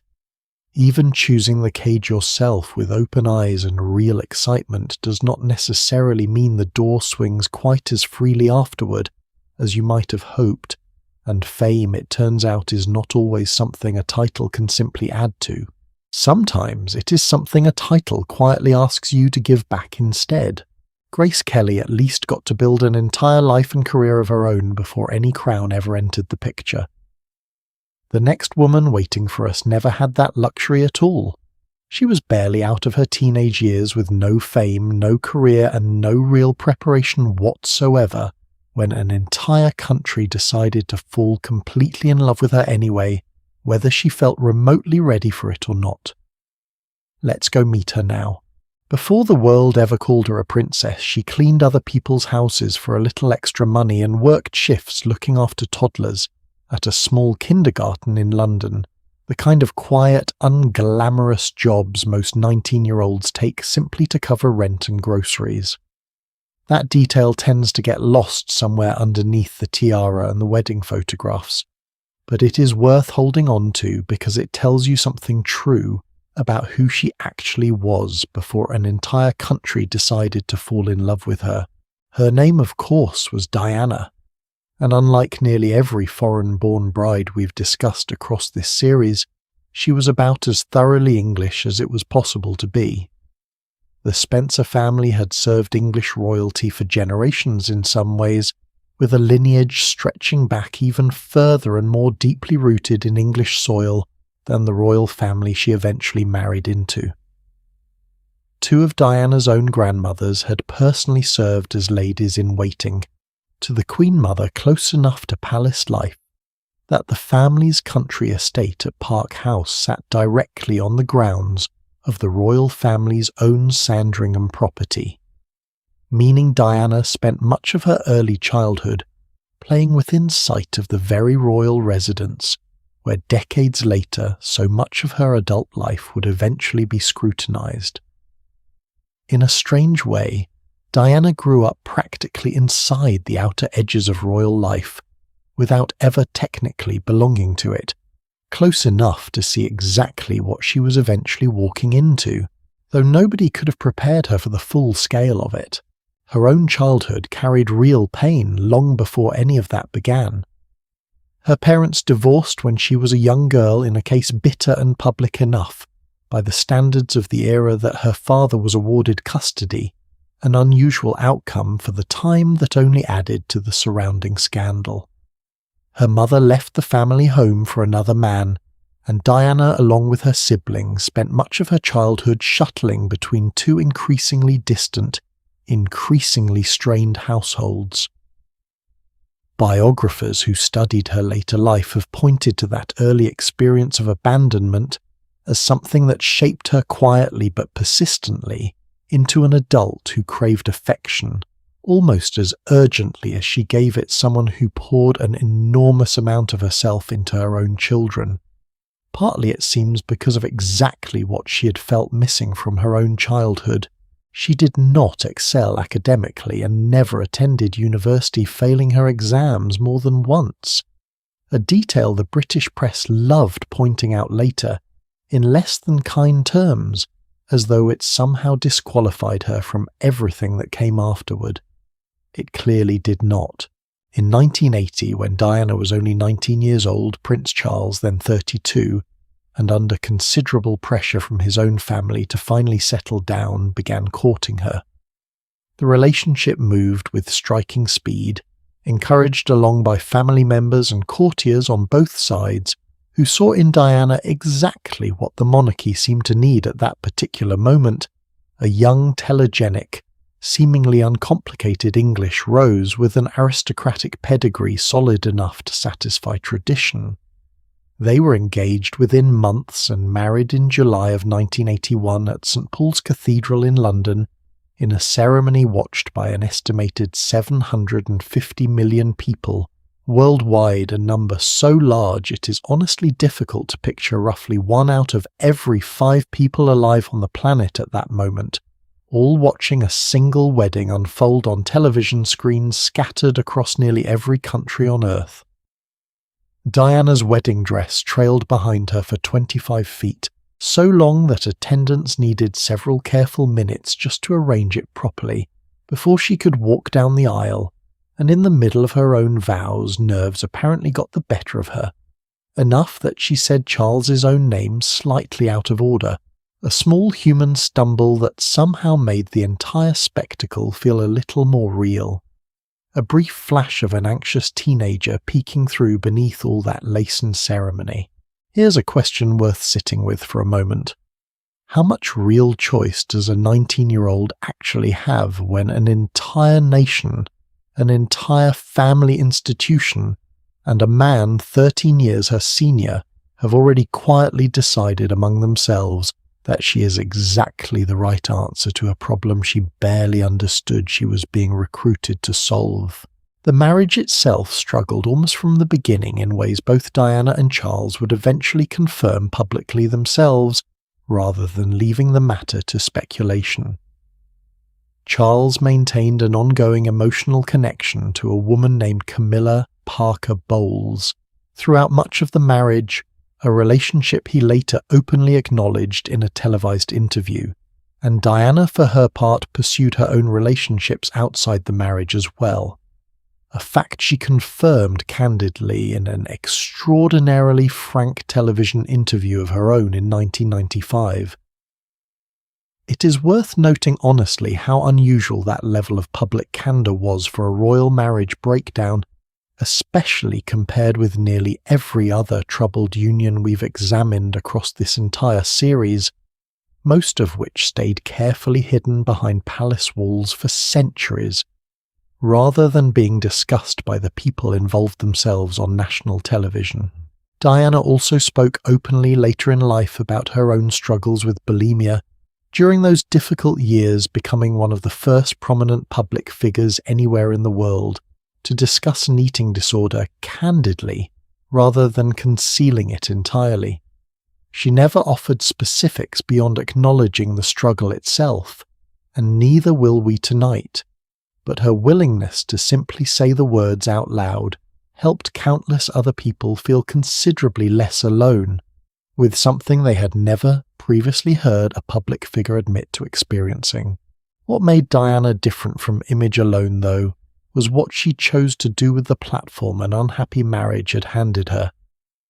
In 1987, at the height of a global panic around a disease called AIDS, when widespread public fear and simple misinformation about how the virus actually spread led many people, including at times medical staff themselves, to avoid any physical contact whatsoever with those diagnosed. Diana visited a London hospital and shook hands without gloves with a patient living with the illness in front of photographers specifically, so the image would be seen around the world the very next morning.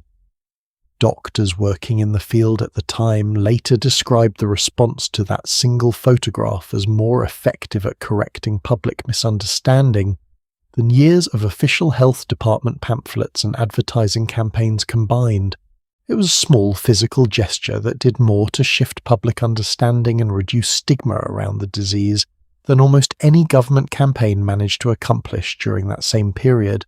A decade later, in 1997, only months before her own death, Diana walked personally through an active minefield in Angola, dressed in protective gear including a heavy visor and body armor, drawing global attention to the ongoing indiscriminate harm landmines continued causing to civilians long after the wars that planted them had already ended, injuring farmers and children years and sometimes decades after the fighting that scattered them had been forgotten by the rest of the world.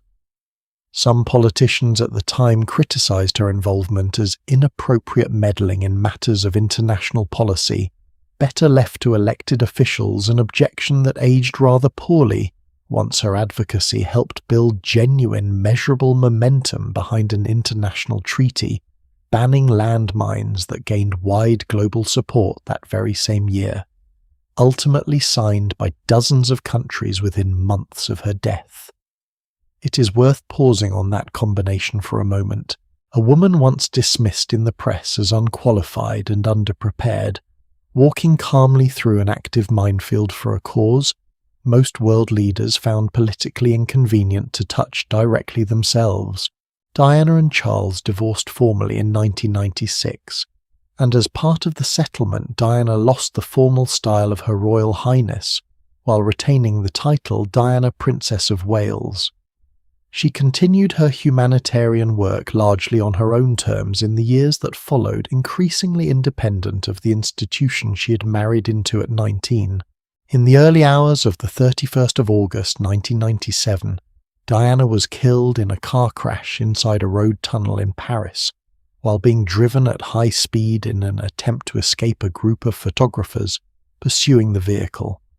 Official investigations in both France and Britain later concluded that the driver employed that evening by the hotel where Diana had been staying was significantly impaired by alcohol at the time, a central factor behind the crash itself.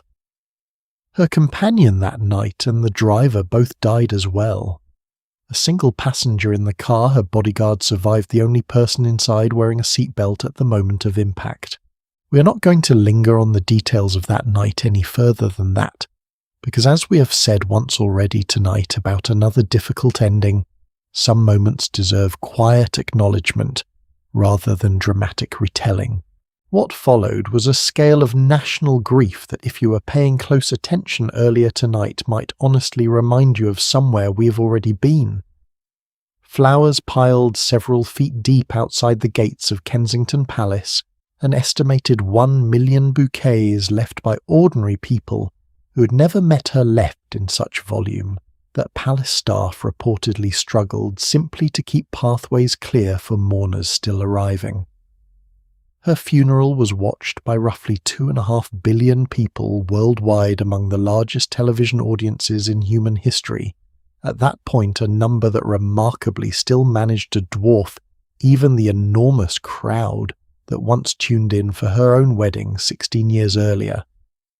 It is worth remembering all the way back near the beginning of tonight's journey, a young English princess who died almost 2 centuries earlier, whose death emptied the streets and sold out every scrap of black fabric in the country within days. 2 very different women, 2 very different centuries separated by nearly every possible measure of technology, culture and circumstance, and yet somehow almost exactly the same shape of collective heartbreak. There is something worth sitting with in the echo across time, something that feels a little bigger than any single life we've covered tonight.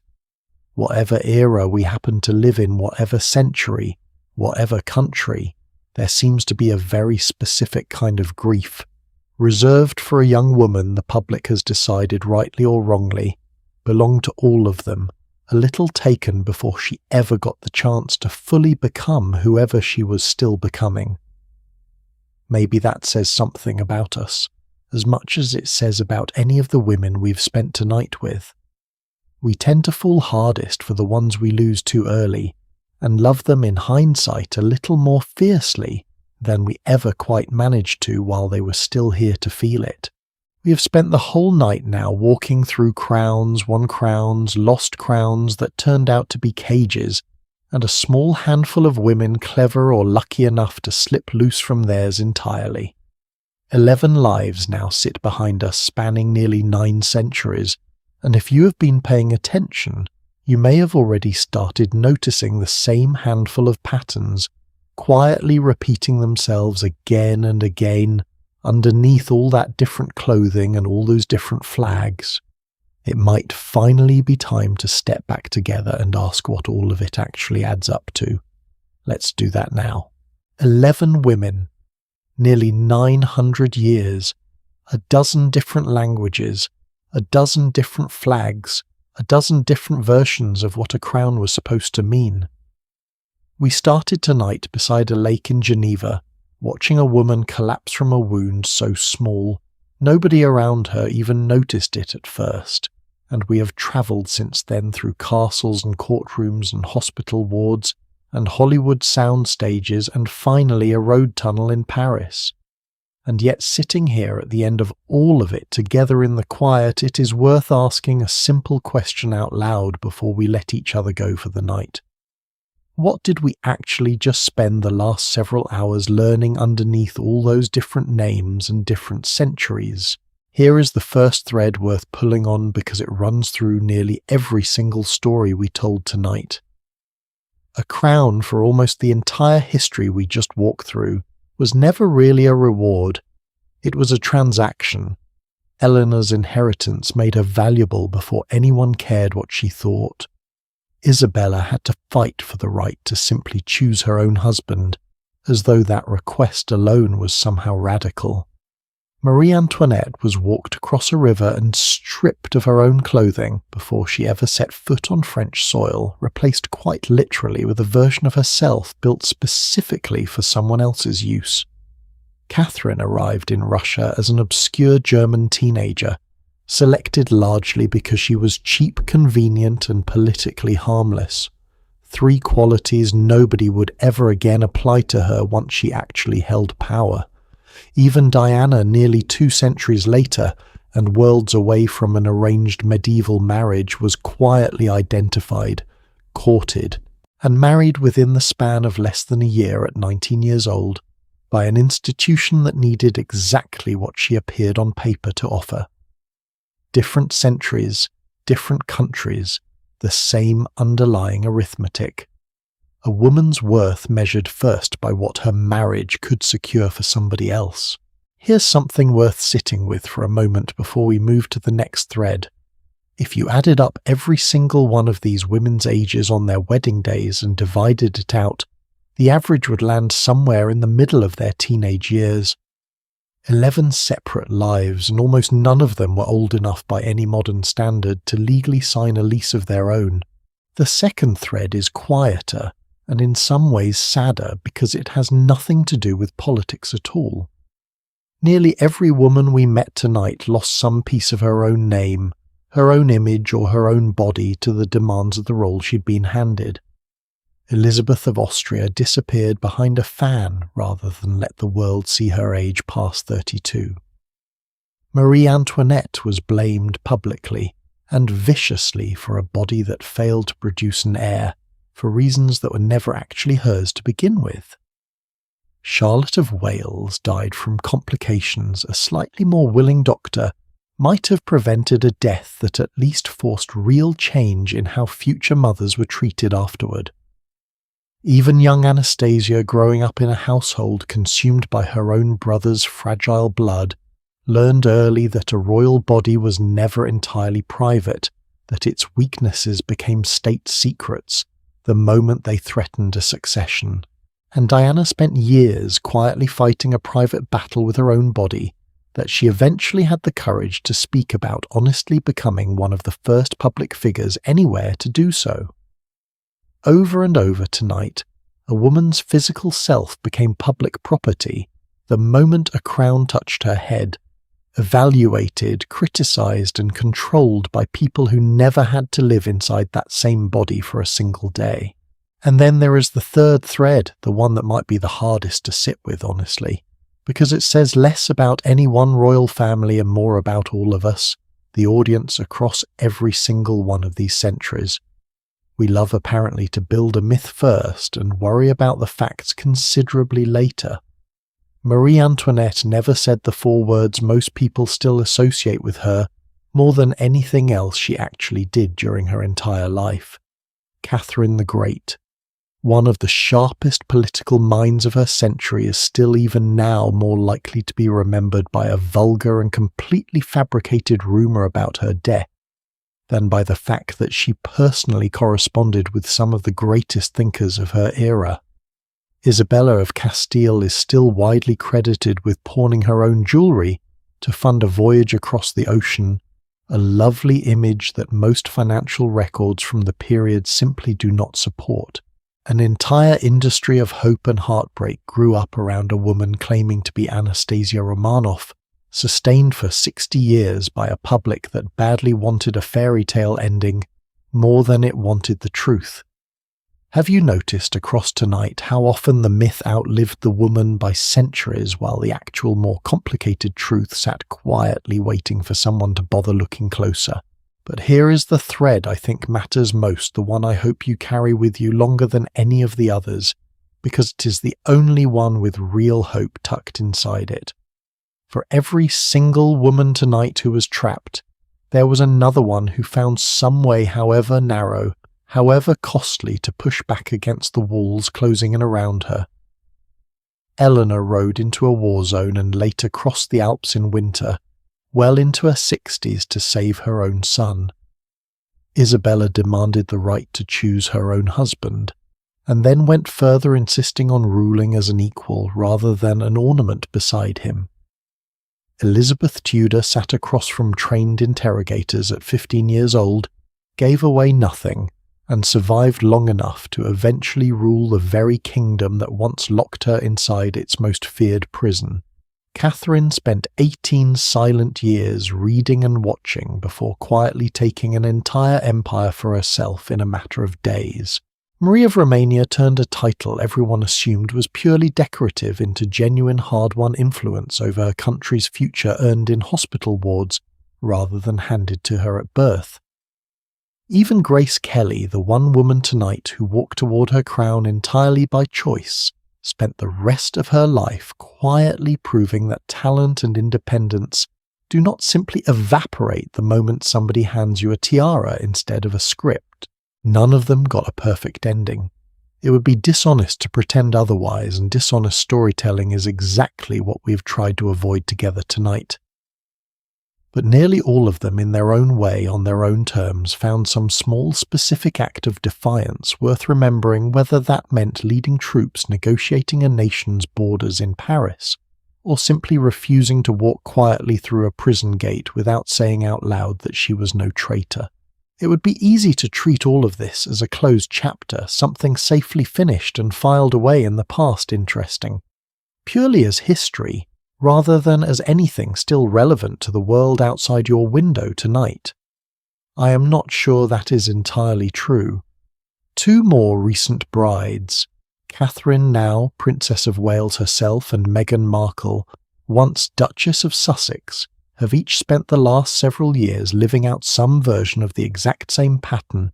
We just spent the whole night tracing their weddings, their pregnancies and their public appearances endlessly analysed within hours of becoming known, not entirely unlike the way a queen's every move was once dissected by an entire royal court centuries earlier. I am not here tonight to take sides on any of the very current, very online arguments surrounding either of their stories. I only want you to notice the shape of it, because it is underneath all the modern noise a remarkably familiar shape. Every time a young woman marries into a modern royal family and finds her every outfit and every gesture dissected by millions of strangers within hours, the same old machinery is still quietly running underneath a slightly more modern surface. The clothes have changed, the cameras have gotten faster and considerably more numerous, the basic bargain fame and security traded for privacy, and a version of yourself the public feels entitled to own, a little, has not changed nearly as much as we might like to believe. Maybe that is really what a crown has always been underneath the jewels and the ceremony and the fairy tales we keep telling our daughters at bedtime. Not a reward for being extraordinary, but a spotlight so bright it burns away nearly everything ordinary and human a person actually is, unless she fights quietly and constantly to hold on to some small piece of herself anyway. Every woman we spent tonight with did exactly that in her own way, with whatever tools her own century happened to hand her.